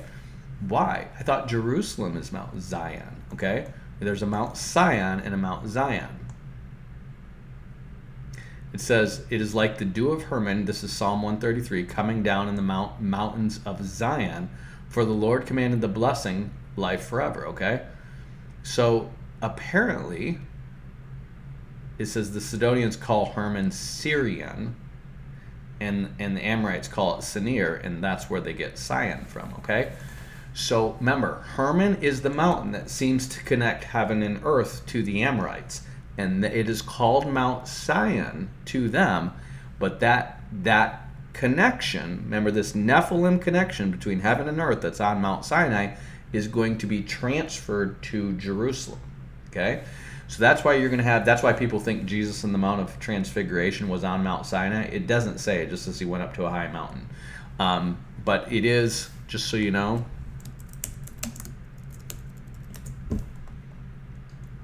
Mount Hermon is actually a snow-capped mountain in Israel. It's a very tall mountain. So people think the Lord went up on a high mountain. I doubt that he took them up to a snow-capped mountain. Maybe, and I don't know what time of year it is. Sometimes in desert places, like here in Phoenix, we'll get snow-capped mountains once in a while, but it won't last long. It will last like a week, okay? But Mount Hermon was very high. It just says Jesus took his disciples up to a high mountain. They're around the Sea of Galilee, and Mount Hermon would have been in this area, so it's possible, okay? Anyways, that's where the term Mount Sion comes from. Remember, it's that mountain that connects heaven and earth that's going to be transferred from Hermon to Jerusalem, okay? With all of Arba across the Jordan to the east, even as far as the Sea of Arabah to the foot of the slopes of Pisgah. Pisgah is where Balaam cursed them from, okay? Then Moses summoned all Israel and said to them, Hear, O Israel, the statutes and the ordinances which I am speaking to you today in your hearing, that you may learn them and observe them carefully. The Lord our God made a covenant with us at Horeb. And the Lord did not make this covenant with our fathers, but with us, with all those of alive here today. Remember, God rejected those Jews those Hebrews that did the golden calf thing, okay? He didn't reiterate a new covenant with them. He made it with Moses for their children, because God knew they were going to rebel against him and die in the wilderness, okay? So all the adults he held responsible for the golden calf, okay? You had plenty of people to stop them from doing it, and they didn't, okay? So it's now he gives the law again in the new tablets to Moses, but it's not, he doesn't give it to them, he gives it to their children, and he's doing it now for the first time, okay? The Lord spoke to you face to face at the mountain in the midst of fire, so you would still have people alive who remember that. They would have been kids, but they would have seen the fire and all the smoke and stuff. While I was standing between you and the Lord at that time to declare to you the word of the Lord, for you were afraid because of the fire and did not go up to the mountain, he said, I am the Lord your God who brought you out of the land of Egypt, out of the house of slavery. So he is repeating to them what God said back then, because they would have been kids at the time, okay? You shall not have other gods before me. You shall not make for yourself an idol or any likeness which is in heaven above the earth or beneath in the water and the earth. You shall not worship them or serve them, for I, the Lord your God, am a jealous God, visiting the iniquity of your fathers and your children, and on the third and fourth generations of those who hate me. The reason he's doing all this is because they're not going to just have the Ten Commandments hanging up somewhere. They're going to go into the Ark of the Covenant. So he's telling them what's on them, okay? But showing love and kindness to thousands of those who love me and keep my commandments. You shall not take the Lord of your God in the name of your Lord your God in vain, for the Lord will not leave him unpunished who takes his name in vain.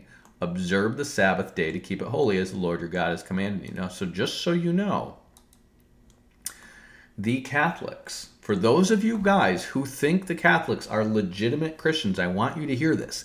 They changed the Ten Commandments in their Bibles, okay?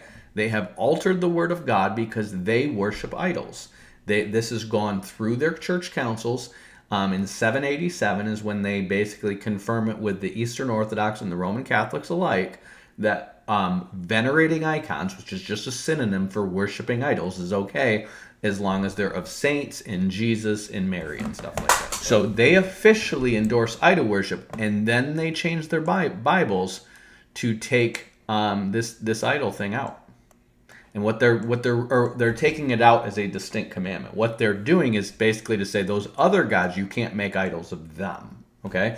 And then they're going to split the commandment about coveting to make it 10 still, okay? This is important because he numbers 10 commandments, and they're going to split the 9th commandment so that they can basically say, well, you just can't make idols, graven images of other gods, but you can make graven images of Jesus and Mary and all that, okay?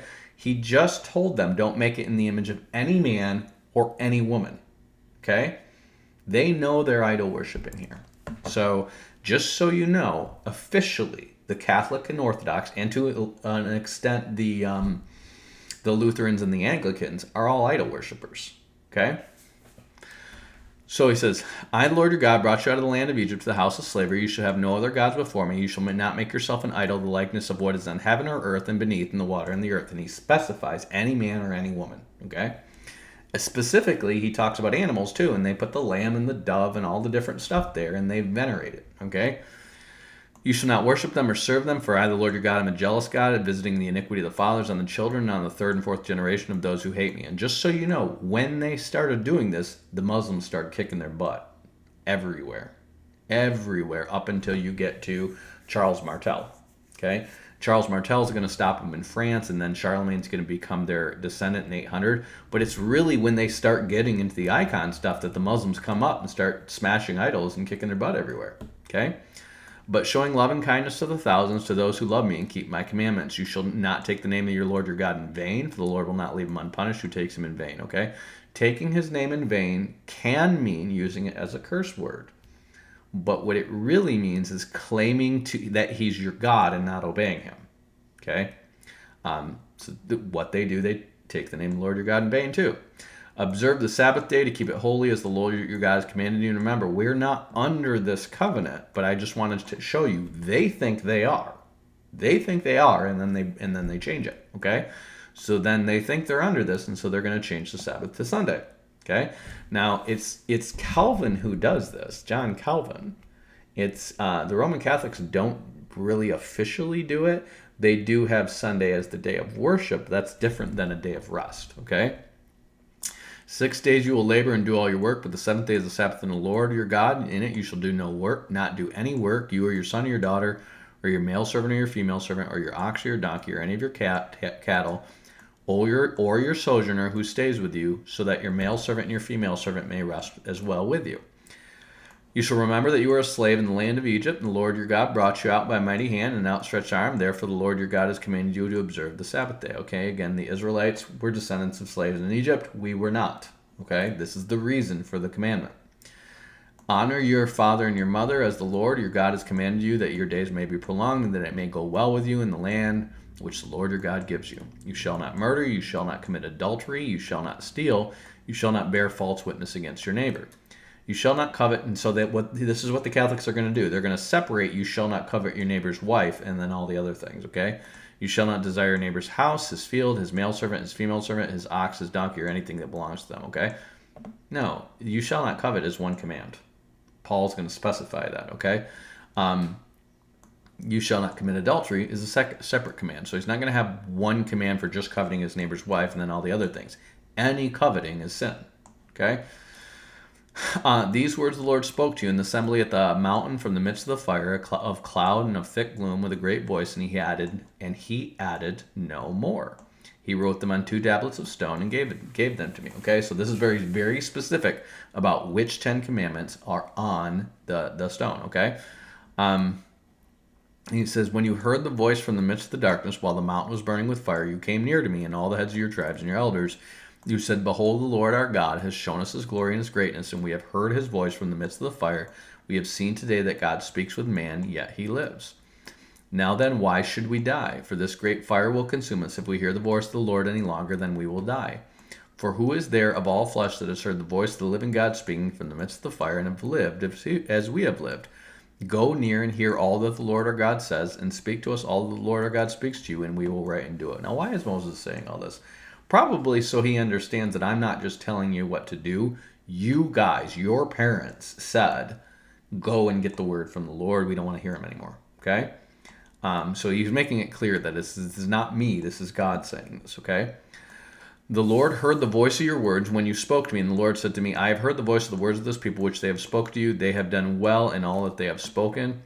Oh, that they had such a heart in them that they would fear me and keep all my commandments always, that it may be well with them and their sons forever. So he's saying they feared the Lord so much that they didn't want to hear his voice anymore. But then they didn't want to obey him either. So he knows that they don't just not want to hear them, they don't want to obey him. Okay? So Moses is saying, he's speaking through me now because you guys demanded it, but that doesn't mean you're off the hook. Okay? You must obey him. Go, say to them, return to your tents. But as for you, stand here by me, that I may speak to you all the commandments and the statutes and the judgments that you shall teach them, that they may observe them in the land which I gave them to possess. You shall observe to do just as the Lord your God commanded you, and you shall not turn aside to the right or to the left. You shall walk in the way which the Lord your God has commanded you, that you may live, and that it may be well with you, and that you may prolong your days in the land which you will possess.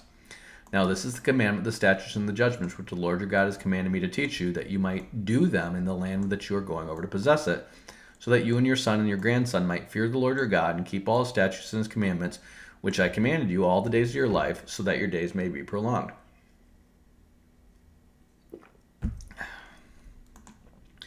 O Israel, you should listen and be careful to do it, that it might be well with you, and that you may multiply greatly, just as the Lord, the God of your fathers, has promised you in a land flowing with milk and honey. Hear, O Israel, the Lord our God, the Lord is one. Okay, this is the Shema. You shall love the Lord your God with all your heart, and with all your soul, and with all your might. Okay? He just got done giving them the 10 Commandments. Now he's telling you what God has told him beyond the 10 Commandments, okay, which their fathers heard. These words which I am commanding you today shall be on your heart. So this is different from the 10 Commandments, okay? This was not given to their fathers. This is important. It's a kind of new covenant, okay? This was not given to their fathers at Mount Sinai. Remember, by the time he got down from getting this stuff, they had worshipped the golden calf already. So they never got this, okay? It's a kind of new covenant, and that's why he's saying, I'm commanding you, these words shall be in your heart. Remember, the new covenant was written on their heart. You shall teach them diligently to your sons. You shall teach them diligently to your sons, and you shall talk of them when you sit down in your house, and when you walk by the way, and when you lie down, and when you rise up. So this should be a cultural thing. You should always be talked about the Bible.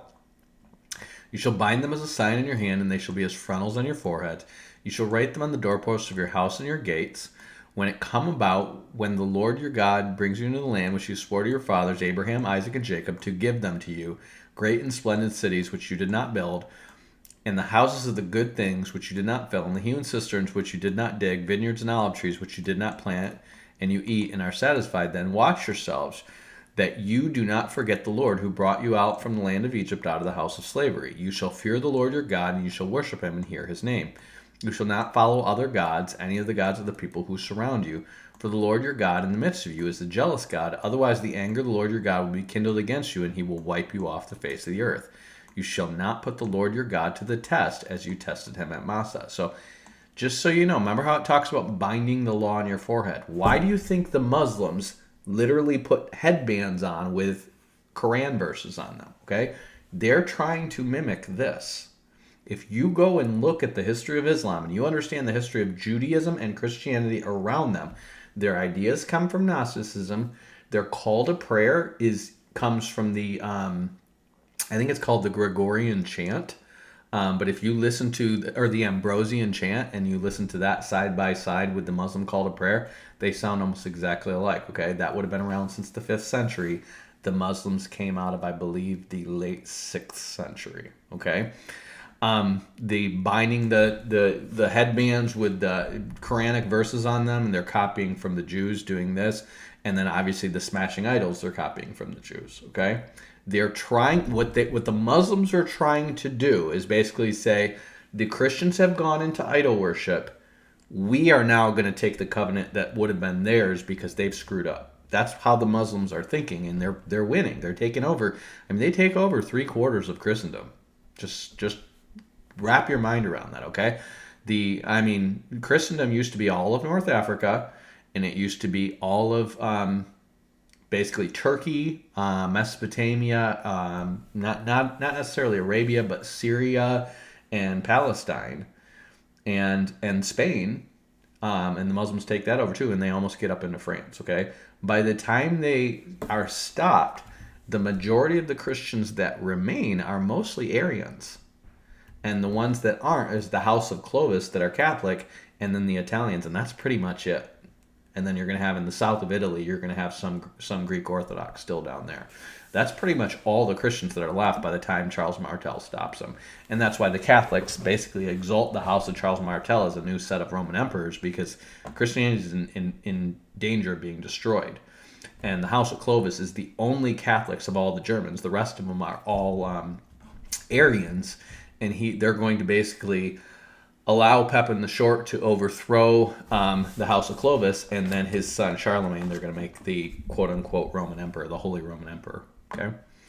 So anyways, he says, you shall not put the Lord your God to the test as you test him at Massa. You shall diligently keep the commandments of the Lord your God and his testimonies and his statutes which he has commanded you. You shall do what is right in good in the sight of the Lord, that it may be well with you, and that you may go in and possess all the good land which he swore to give to your fathers, by driving out all the enemies from before you, as the Lord has spoken. When you and your sons, when your son asks you in the time to come, saying, what do the testimonies and the statutes of the judgments mean which the Lord your God has commanded you? Then you shall say to your son, we were slaves of Pharaoh in Egypt, and the Lord brought us out of Egypt with a mighty hand. Moreover, the Lord showed great and distressing signs and wonders before our eyes against Egypt, Pharaoh and his household. He brought us out of here in order to bring us into the land which he had sworn to our fathers.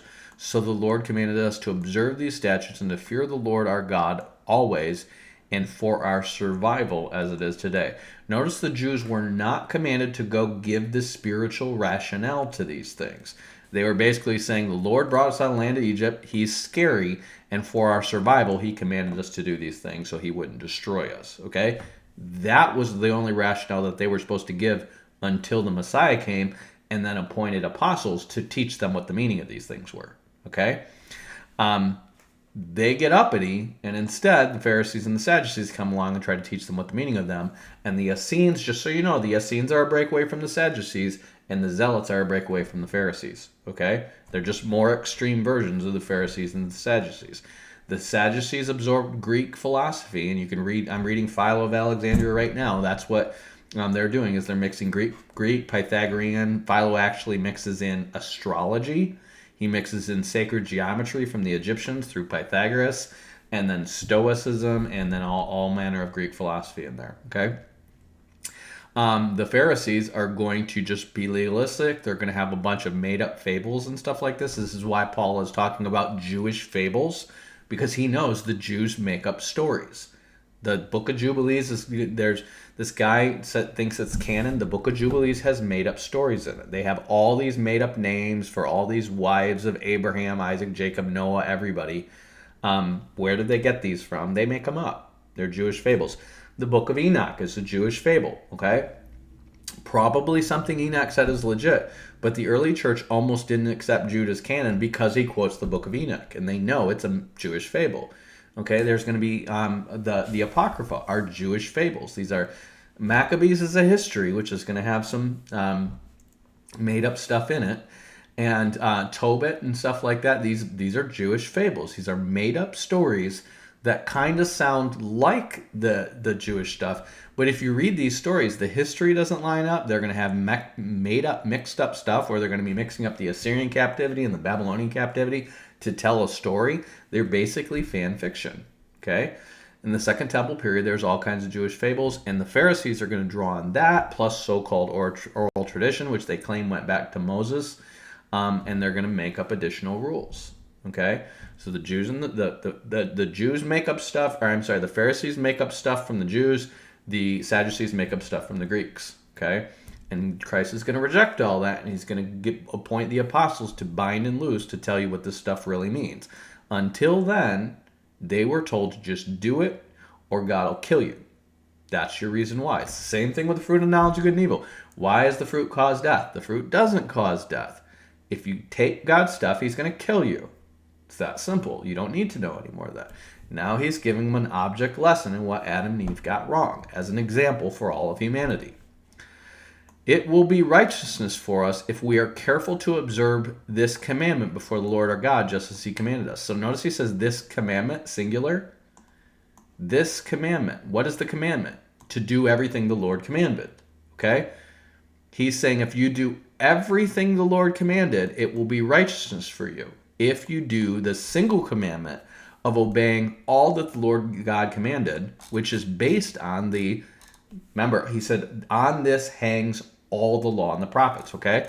So the overarching command is to the Lord your God, the Lord is one. You shall love the Lord your God with all your heart and with all your soul and with all your might, okay?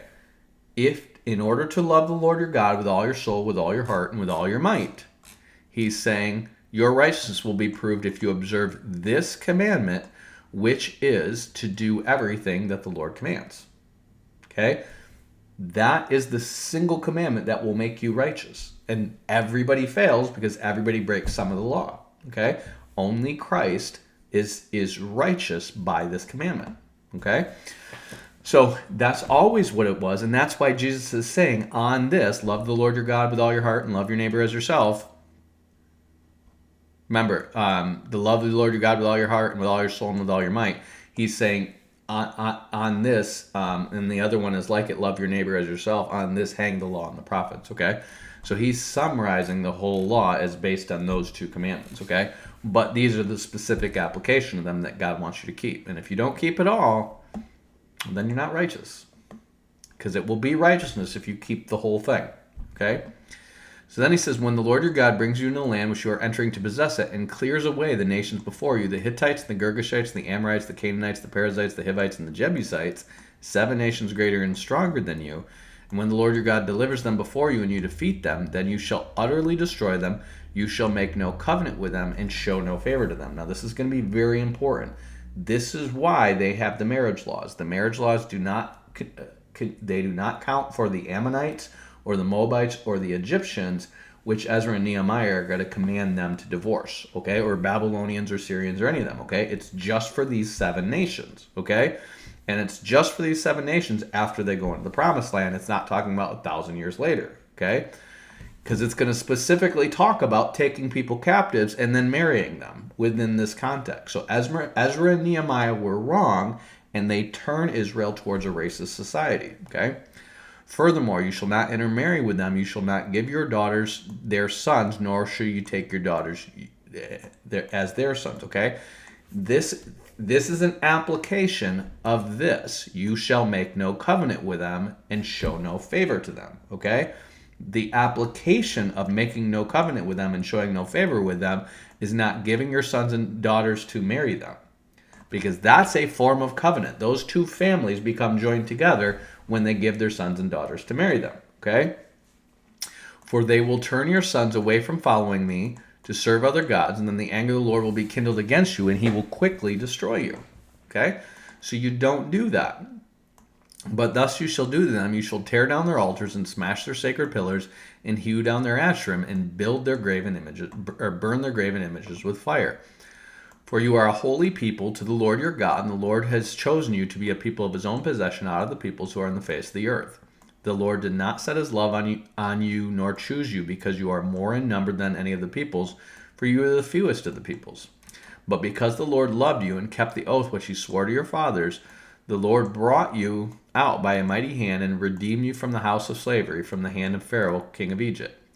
Know therefore that the Lord your God, he is God, the faithful God, who keeps his covenant and his loving kindness to the thousandth generation with those who love him and keep his commandments. Notice it says love him and keep his commandments. Two things go hand in hand. Okay, that's just the last chapter. But repays those who hate him to their faces to destroy them. He will not delay to him who hates him. He will repay him to his face. Therefore, you shall keep the commandment and the statutes and the judgments which I am commanding you today to do them. Then it shall come about, because you listen to these judgments and keep them, that the Lord your God will keep you, with you, his covenant and his loving kindness, which he swore to your forefathers. So notice what he's saying. He's saying, if you want him to keep the covenant that he swore to his forefathers, remember, the covenant that he swore to his forefathers was not contingent on anything. That was a unilateral covenant. But the Lord is telling him through Moses that if you want him to keep his covenant that he made to your forefathers, you must keep his commandments. Okay? So he's telling them that they'll be cut off if they don't keep these commandments. But he's still going to keep the covenant he made to their forefathers, even if they fail to do this. How is he going to do that? Through Christ and the church. Okay? But for them, for this generation of Jews, okay, the ethnic Israelites, he's saying if you want to be privy to his covenant, you must keep all these commandments. Okay? In other words, a Jew can still get into the eternal covenant if they keep all the commandments perfectly. None of them are going to do that. Okay? It's only about this to be part of Abraham's descendants and possess the land and all this stuff. None of this, there was no promise of eternal life in any of that. Okay? Only the new covenant promises eternal life. So he says, he will love you and bless you and multiply you, and he will bless the fruit of your womb and the fruit of the ground and the grain and the new wine and oil and increase of the herd and the young of your flock in the land which he swore to your forefathers to give you. You will be blessed above all people. There will be no male or female barren among you or your cattle.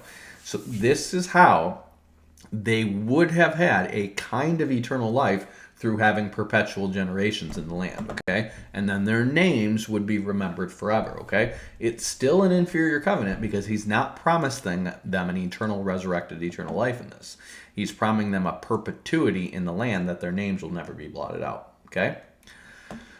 The Lord will remove from you the sickness. He will not put on you any of the harmful diseases of Egypt which you have known, but he will lay them on all who hate you. You shall consume all peoples whom the Lord your God will deliver to you. Your eye shall not pity them, nor shall you serve their gods, for that would be a snare to you. If you should say in your heart, the nations are greater than I, how can I dispossess them? You shall not be afraid of them. You shall well remember the Lord, what the Lord your God did to Pharaoh and to all of Egypt. The great trials which your eyes saw, and the signs and wonders, and the mighty hand and the outstretched arm by which the Lord your God brought you out. So shall the Lord your God do to all the peoples of whom you are afraid. Moreover, the Lord your God will send the hornet against you until those who are left and hide themselves from you perish. You shall not dread them, for the Lord your God is in your midst, a great and awesome God. The Lord your God will clear away these nations before you little by little, and you will not be able to put an end to them quickly, for the wild beasts will grow too numerous for you. But the Lord your God will deliver them before you, and will throw them into great confusion until they're destroyed. He will deliver the kings into your hands, so that you will make their name perish from under heaven. No man will be able to stand before you until you have destroyed them. The graven images of their gods you are to burn with fire. You shall not covet the silver or the gold that is on them. You shall not make it for yourselves, nor will you be ensnared by it, for it is an abomination to the Lord your God. So they never had solid gold idols, okay? It was always an idol of wood that was plated with gold or silver, okay? And he's saying, throw it in the fire. Don't try to get the gold or silver off of it. Just throw it in the fire, okay? You shall not bring an abomination into your house, and like it come under the ban. You shall utterly detest it, and you shall utterly abhor it, for it is something banned. So what is he saying? He's saying when you destroy their idols, you don't even pick up the gold and the silver that's on them, okay? When something is under a ban, he's saying if you take it into your house, you're also under the ban. Well, what does that mean? It means you have to be destroyed by fire. So this is important. What's under the ban for us in the big picture? That's sin, okay? So if we take sin into our bosom and we won't let it go, guess what? We need to be destroyed by fire. This is what he's teaching them, okay? If you cling to your sin, you love your sin, and that sin needs to be destroyed by fire because God is angry at sin every day. Okay? He is perpetually going to destroy that sin. And if you cling to it, well, he has to perpetually destroy you. This is what he's teaching them with the ban, okay? And he's going to do this with Achan after they go into Jericho. He's going to say, everything in that city is under the ban. You don't take any of the plunder of the city. You just burn it all to the ground. You don't even take the gold? Nope. Don't take the gold. Don't take the silver. You burn it all to the ground, okay? And Achan's going to take some silver bars and some nice clothes that were in Jericho, and his whole house is going to get burned for that, okay? It's a foretype of hell. When God says no, that's sin, okay? And when you pick up what God says no to and then you hang on to it, that the stuff that is sin is going to be destroyed, and you have just assured that you will be destroyed with it because you won't let go of it. All the commandments that I'm commanding you to do today, you shall be careful to do, and you shall live and multiply and go in and possess the land which your Lord swore to give to your fathers. You shall remember all the way which the Lord your God has led you in the wilderness these 40 years, that he might humble you, testing you, and know what is in your heart, whether you will keep his commandments or not.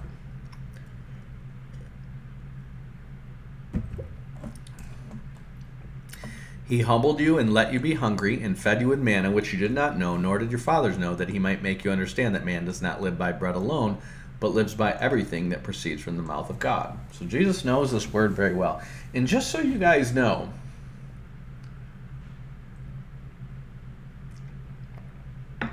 we know that Jesus had limited knowledge in his humanity, okay? People want to think that Jesus knew the word so well because he was the word. When Jesus got tested, he was like a 30-year-old man who had been studying the word since his childhood, okay? He was an obedient man. He didn't have supernatural knowledge of the word. You can memorize this stuff too if you just care about it enough. Remember what he said? To be a good Jew under the law, you would bind the word in your heart, you would be speaking it all the time, you would know it all the time, which means he was probably constantly speaking it to his brothers and sisters, he was constantly mulling it over in his mind. He would have known this, he just would have memorized it, okay? I am not 1% as diligent about knowing the word as Jesus probably was, okay? I have all kinds of stuff that's distracted me through life. But I know most of this. Maybe not memorized, but I know the contents, okay? So when Jesus says to Satan, you shall not live on bread alone, but everything that proceeds out of the mouth of the Lord, he knows, if I'm going to die, I don't need to turn stones into bread. God will feed me with manna if I need it, okay? He's led by the Spirit to fast, and he's going to fast. Satan's not going to get him to break his fast, okay? Your clothing did not wear out, nor did your foot swell these 40 years. Thus you are to know in your heart that the Lord your God was disciplining you as a man disciplines his son. Therefore you shall keep the commandments of the Lord your God to walk in his ways and to fear him. For the Lord your God is bringing you into a good land, and a land with brooks of water, of fountains and springs, flowing forth in valleys and hills, a land of wheat and barley, of vines and fig trees, of pomegranates, a land of olive oil and honey. So listen to this. Your clothing did not wear out, nor did you swell these 40 years, so that you know that God was disciplining you just as a man disciplines his son. His son was in the wilderness for 40 days. They're in the wilderness for 40 years. Isn't that interesting?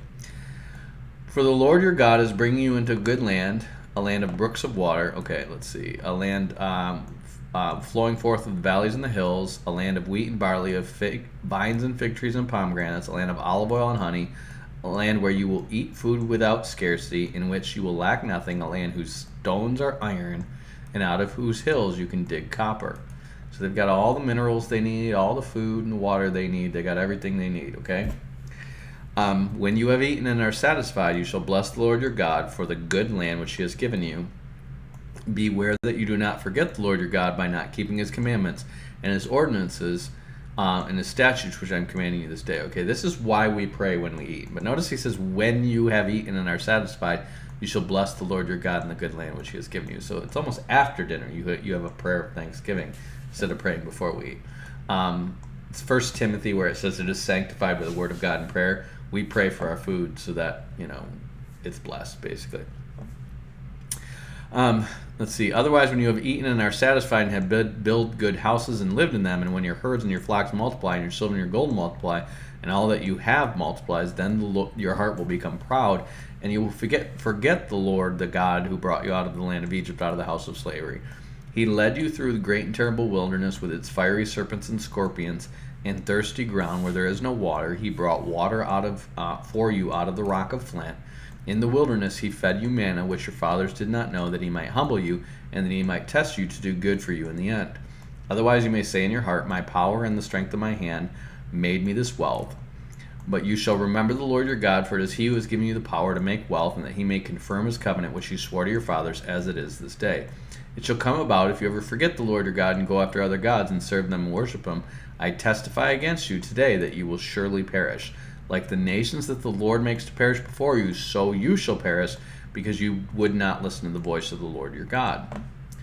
Hear, O Israel, you are crossing over the Jordan today to go dispossess nations greater and mightier than you, great cities fortified to heaven, a people great and tall, the sons of the Anakim, who you know, and of whom you have heard, and it is said, who can stand before the sons of Anak? So there's still Nephilim in the land. Know therefore today that it is the Lord your God who is crossing over before you as a consuming fire. He will destroy them, and he will subdue them before you, so that you will drive them out and destroy them quickly, as the Lord has spoken to you. So just so you know, the Nephilim, the Anakim, seem to dwell in the area of Hebron, which is where David is going to start ruling from. Okay, that seems to be their core territory. It's not all Nephilim here. It's just basically this territory that is, you see Hebron right here. It's this southern, or this kind of middle part of Judah, south of Jerusalem, is where the Nephilim seem to occupy. Okay? Do not say in your heart, when the Lord your God has driven them out before you, because of my righteousness the Lord has brought me in to possess this land, but it is because of the wickedness of these nations that the Lord is dispossessing them for you. So notice he's saying, it's not because of your righteousness, it's because of their wickedness. In other words, they got to go, and I'm choosing you to be the ones through whom they go. He does the same thing with Assyria towards Israel, and then Babylon towards Assyria, and then Persia towards Babylon, and then Greece, and then Rome. He keeps doing it. And just so you know, when God raises up the Antichrist in the earth to discipline the earth, it's God doing it, and he's going to destroy the Antichrist when he gets uppity, just like the king of Assyria. But he is putting the earth down under the Antichrist's power because the earth is so wicked. Okay? It's not for his righteousness. It's for our wickedness that the Antichrist is going to get control of the earth. Okay? It is not for your righteousness or for the uprightness of your heart that you are going to possess their land, but it is because of the wickedness of these nations that the Lord your God is driving them out before you in order to confirm the oath which the Lord swore to your fathers, to Abraham, Isaac, and Jacob. Know then that it is not because of your righteousness that the Lord your God has given you this land to possess, for you are a stubborn people. Okay? This is, if the Jews knew their law, they wouldn't have had their city destroyed by Babylon or in 70 AD, okay? In both cases, the Jews said in their hearts, we are righteous because we're God's chosen people. We're the elect of God, so therefore we'll have victory over Nebuchadnezzar or over the Romans, okay? And they get their butts kicked because they're not righteous. God is telling them it's not because you're righteous, okay? And God puts them under Nebuchadnezzar through Jeremiah, and he puts them under the Romans through Daniel. Okay? And because they don't listen to God and they count their own righteousness, they get destroyed. Know then it is not because of your righteousness that the Lord has given you this land to possess, for you are a stubborn people. He's already telling them, I don't like you. You guys are not, but for the sake of your forefathers, I am going to discipline you and keep you alive until the Messiah comes through you. But he's telling them, you guys are no good. You're a stubborn people, okay? He has had up close and personal more signs and more wonders than anyone else. And that's why when Jesus gets there, he's telling you these Ninevites and these Canaanites and these Sodom and Gomorrah would have repented before you guys. You guys can't get enough miracles and still reject God. Okay? Remember, do not forget how you provoked the Lord your God to wrath in the wilderness from the day you left the land of Egypt until you arrived in this place. You have been rebellious against the Lord.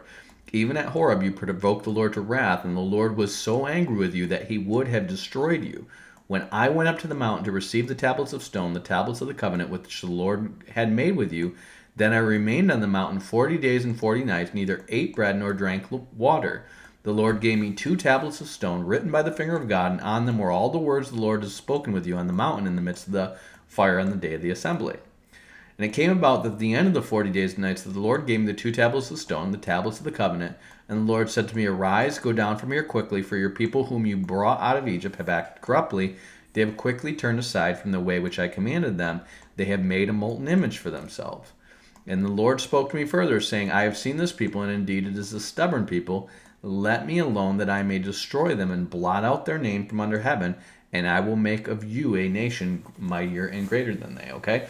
So remember, you have the book of the living, which when Christ dies, he pays for it. Okay? The book of the living becomes the Lamb's book of life. Okay? The book of the living is basically everybody who's ever lived is in it. And he tells God to, if you're gonna destroy them, blot my name out of the book that you have written. Okay, so when he says blot out their name from under heaven, he's saying God has written a book of everyone whose name is living, and he was going to destroy them so they would no longer be in it. Okay, so I turned and came down from the mountain while the mountain was burning with fire, and the 2 tablets of the covenant were in my 2 hands. And I saw that you had indeed sinned against the Lord your God, and you had made for yourselves a molten calf, and you had turned aside quickly from the way which the Lord commanded you. I took hold of the 2 tablets and threw them from my hands and smashed them before your eyes. Okay? The old covenant is gone. They already violated it. Okay? I fell down before the Lord as at the first 40 days and 40 nights, and neither ate bread nor drank water because of all your sin, which you had committed in doing what was evil in the sight of the Lord to provoke him to anger. For I was afraid of the anger and hot displeasure with which the Lord was wrathful against you in order to destroy you. But the Lord listened to me that time also. Okay? He listened to me that time also. He keeps saving their lives. The Lord was angry enough with Aaron to destroy him, so I prayed for Aaron at the same time. He was going to kill Aaron too. I took your sinful thing, the calf which you had made, and burned it with fire, and crushed it, grinding it very small until it was as fine as dust, and I threw its dust into the brook that came down from the mountain. Again at Taberah and Massa, at Kibroth Hattaavah, you provoked the Lord to wrath. When the Lord sent you up from Kadesh Barnea, saying, Go and possess the land which I commanded to give you, then you rebelled against the command of the Lord your God. You neither believed him nor listened to his voice. Now this is important. Remember I told you God was angry with that generation and destroyed them in the wilderness, okay? Remember what I told you about the things that are under the ban and how they were supposed to destroy the idols in the fire and then just leave the gold and don't even take it? Moses makes them drink it. He burns the idol down, pours the gold into the brook, and makes them drink it. So that sin, that stuff that's under the ban, is in them, and then those people are destroyed in the wilderness. Okay? It's a type of hell. That's what he's trying to foreshadow to you. So he says, You have been rebellious against the Lord your God that knew you. So I fell down before the Lord the 40 days and 40 nights, which I did because the Lord had said he would destroy you.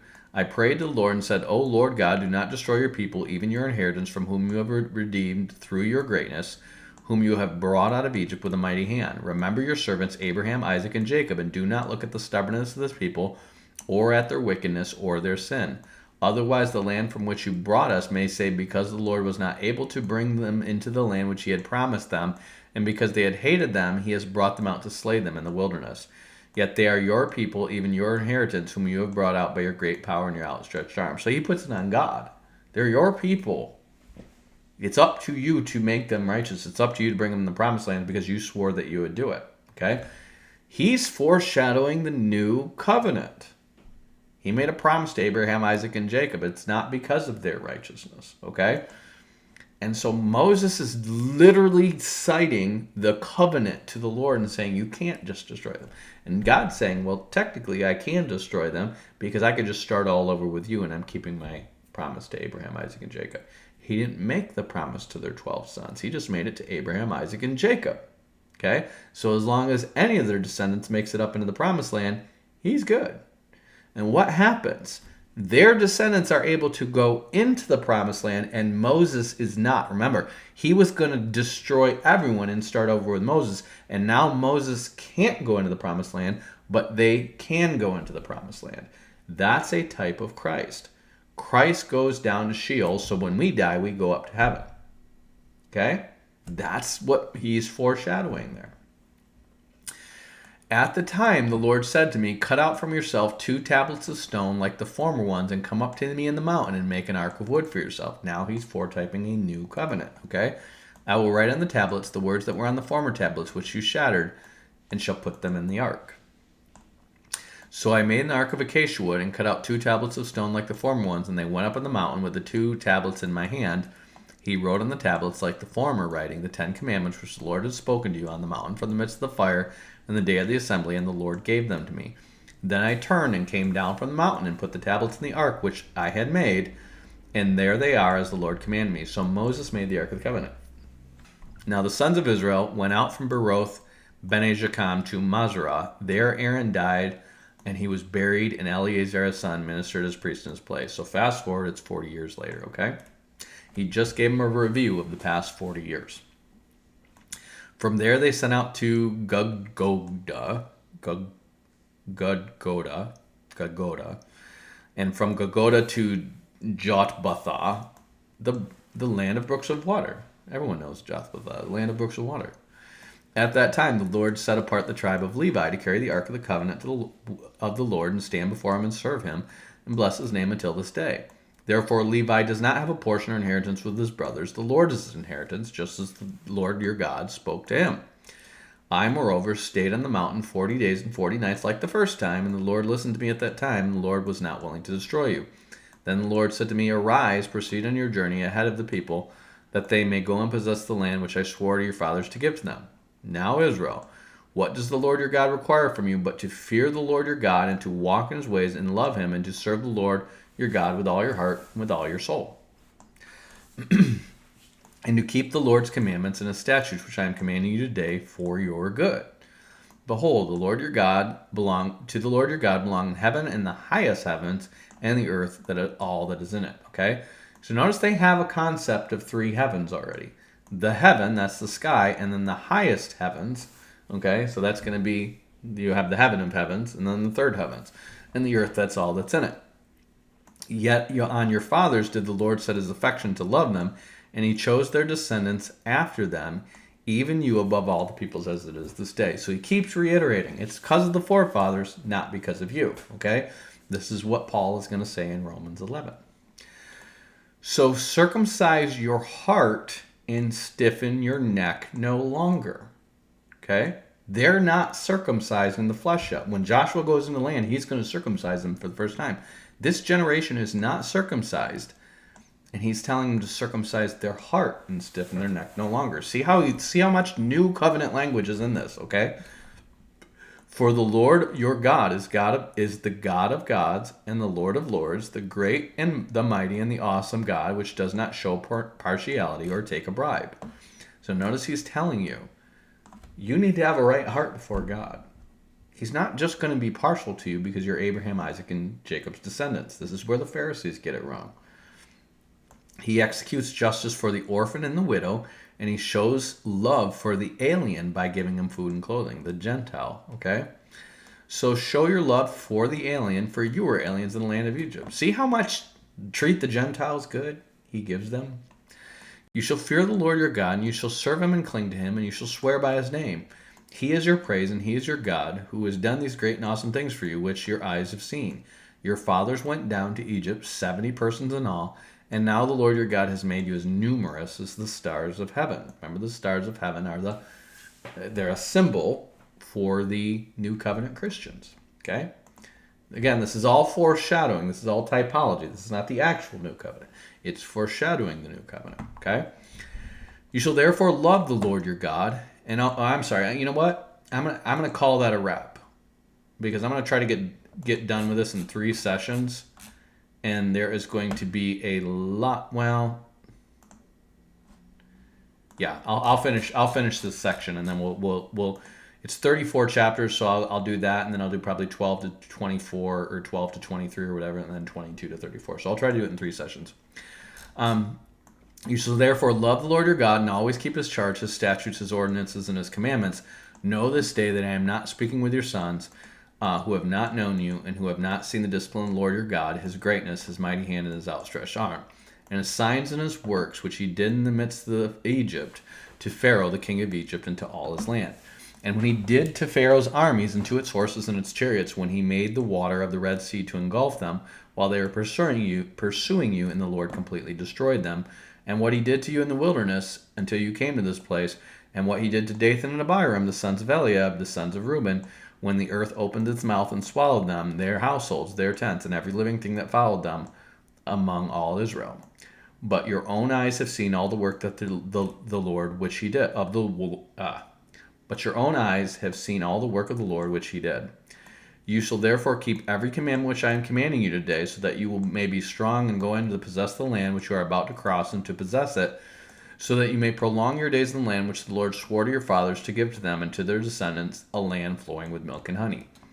For the land into which you are entering to possess it is not like the land of Egypt, which from which you came, where you used to sow your seed and water it with your foot in your vegetable garden, but the land to which you are about to cross to possess it, the land of hills and valleys, drinks water from the rain of heaven, and a land for which the Lord your God cares. The eyes of the Lord your God are always on it from the beginning and even to the end of the year. It shall come about, if you listen obediently to my commandments, which I am commanding you today, to love the Lord your God and to serve him with all your heart and soul, that he will give you rain for the land in its season, the early and the late rain, that you may gather your grain with your new wine and your oil. Okay, that is foretyping the two outpourings of the Holy Spirit. That's going to be Pentecost and the 144,000 being sealed, and that the grain, the new wine, and oil is foretyping the harvest, the new covenant, and the Holy Spirit. Okay, this is going to be the first instance of him using the former and the latter rain. Okay, but this idiom is going to be taken again and again and again by prophets. You're going to see Hosea take it. You're going to see Zechariah take it. You're going to see James take it. Okay? And Joel is going to take it as well. Okay? So you want to understand this basis. Remember, all of this is foretyping new covenant stuff. Okay? He will give grass in your fields and your cattle, and you will eat and be satisfied. Beware that your hearts are not deceived, that you do not turn away and serve other gods and worship them. Or the anger of the Lord will be kindled against you, and you will shut up the heavens, so that there will be no rain on the ground, and no rain, and the ground will not yield its fruit, and you will perish quickly from the good land which your Lord is giving you. You shall therefore impress these words of mine on your heart and on your soul, and you shall bind them as a sign in your hand, and they shall be as frontals on your forehead. So notice they bind them on their forehead and their hand, but they don't put them on their heart. You shall teach them to your sons, talking of them as when you sit in your house, when you walk up the road, when you lie down, when you rise up. You shall write them on the doorposts of your house and on your gates. This is why some Messianic Jews will have little shemahs and stuff like this in their door, okay? They missed the point. It's not about the ornamentation of these things. It's about you guys constantly being in remembrance of them, okay? So that your days and the days of your sons may be multiplied in the land which the Lord swore to give to your fathers and to give to them, as long as the heavens remain above the earth. So notice, remember how Jesus said, heaven and earth will pass away, but my words will never pass away. He said that they may be multiplied in the land which the Lord swore to your fathers to give to them, as long as heaven remains above the earth. So God swore to give them this land as long as the heavens remain above the earth. That's what Jesus is talking about how he hasn't come to do away with the law. But he also says this is for them to remain in the law. If they don't keep it, he's going to kick them out of the land. Okay? So the law is still there, but yet they have failed to keep the law, and so they're kicked out of the land. Okay? And that's why he's going to give the new covenant, which is not about the land, it's about eternal life. It's much better. Okay? For if you are careful to keep all this command which I am commanding you to do, to love the Lord your God and to walk on all his ways before him, then the Lord will drive out all these nations from before you, and you will dispossess the nations greater and mightier than you. Every place on which the sole of your foot treads shall be yours, and the border will be from the wilderness of Lebanon and from the river Euphrates, as far as the western sea. So that's the Mediterranean. No man will be able to stand before you. The Lord your God will lay the dread of you and the fear of you on all the land on which you set foot, as he has spoken to you. See, I am setting before you today a blessing and a curse. The blessing, if you listen to the commandments of the Lord your God, which I am commanding you today, and the curse, if you do not listen to the commandments of the Lord your God, but turn aside from the way which I am commanding you today by following other gods which you have not known. It shall come about when the Lord your God brings you into this land where you are entering in to possess it, that you will place the blessing on Mount Gerizim. Mount Gerizim is, just so you know, this is going to be where the, I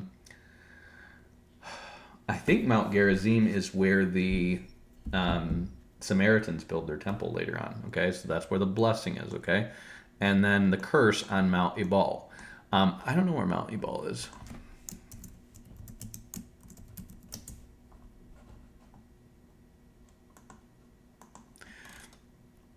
So apparently both Mount Gerizim and Mount Ebal are in the West Bank, okay? So they're both in Samaria, okay? Are they not across the Jordan, west of the way of the sunset, in the land of the Canaanites who live in the Arabah opposite Gilgal, beside the oaks of Morah? Okay, I think the oaks of, no, that's the oaks of Mamre. I'm getting them mixed up.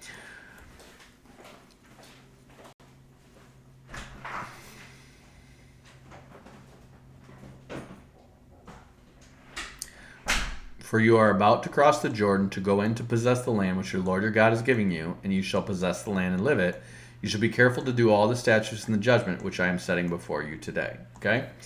So this is the lead up. Remember, he's just kind of done the 10 Commandments for them, but he's going to basically give them a summary of all the laws for the land. So think about it like this. Genesis, Exodus, and Numbers are more story. They're going to contain law in them, but they're more story. Leviticus are the laws that belong to the priesthood, and Deuteronomy are the laws that belong to the people that go into the land. So those are going to be the main codes they follow. The Levites are obviously in charge of leading in all the feasts and festivals and the offerings and the sins and the cleansing and all that stuff. So they have all those laws.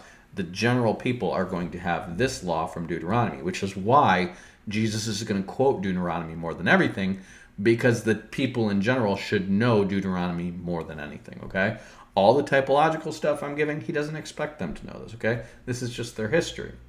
They learn their history through the festivals, which the Levites lead, and then their laws that they're supposed to keep to follow the land are pretty much all going to be here, okay? So it's the 10 Commandments, and then it's going to be all these other laws that he's going to have that really lead up to... It's really going to lead up to chapter 26. So I'll try to read all that next time. Again, as a lot of these are going to be laws that are not going to be relevant for us today, so I'll just try to peel through that pretty quickly. Some of it is going to have typology that's going to be relevant later in the New Covenant. And then from 27 to 34 is kind of the closing. So he's actually going to have them get on these mountains and say these things. He's then going to have them, he's going to give some prophecies and give a song that's one big prophecy, okay? So like I said, next time I'm going to try to do probably 12 through 26, 12 chapters, or I'm sorry, 14 chapters. That's going to be a lot, but it should go pretty quick. I mean, these are relatively short chapters. It's 19 verses. Yeah, these chapters are all pretty much under 20 verses, and they're just a bunch of list of rules, and most of them are not relevant, okay? So... I hope you guys are blessed by this. The next session I'm going to do is going to be kind of like a formal, like, here's my book. I'm going to be spending the next probably week or two. Again, my goal was to get it done by the end of April, so I'm going to try to read it in a week if I can, but I'm just going to go to the coffee shop and plow and get through this final revision. I've got somebody else who's going to be doing it as well, and then by the end of the month I'll probably make a formal announcement. Hey, the book is live in its final form. Should be good to go. And then from there I'm going to do a video on what's hopefully the future for this channel and my life and how that pertains to it and how you guys could potentially help if you are inclined to do so, okay? So hope you guys are blessed by this teaching. Hope you have a great rest of your day. Batman out. Peace. Peace, I'm out. I'm Batman.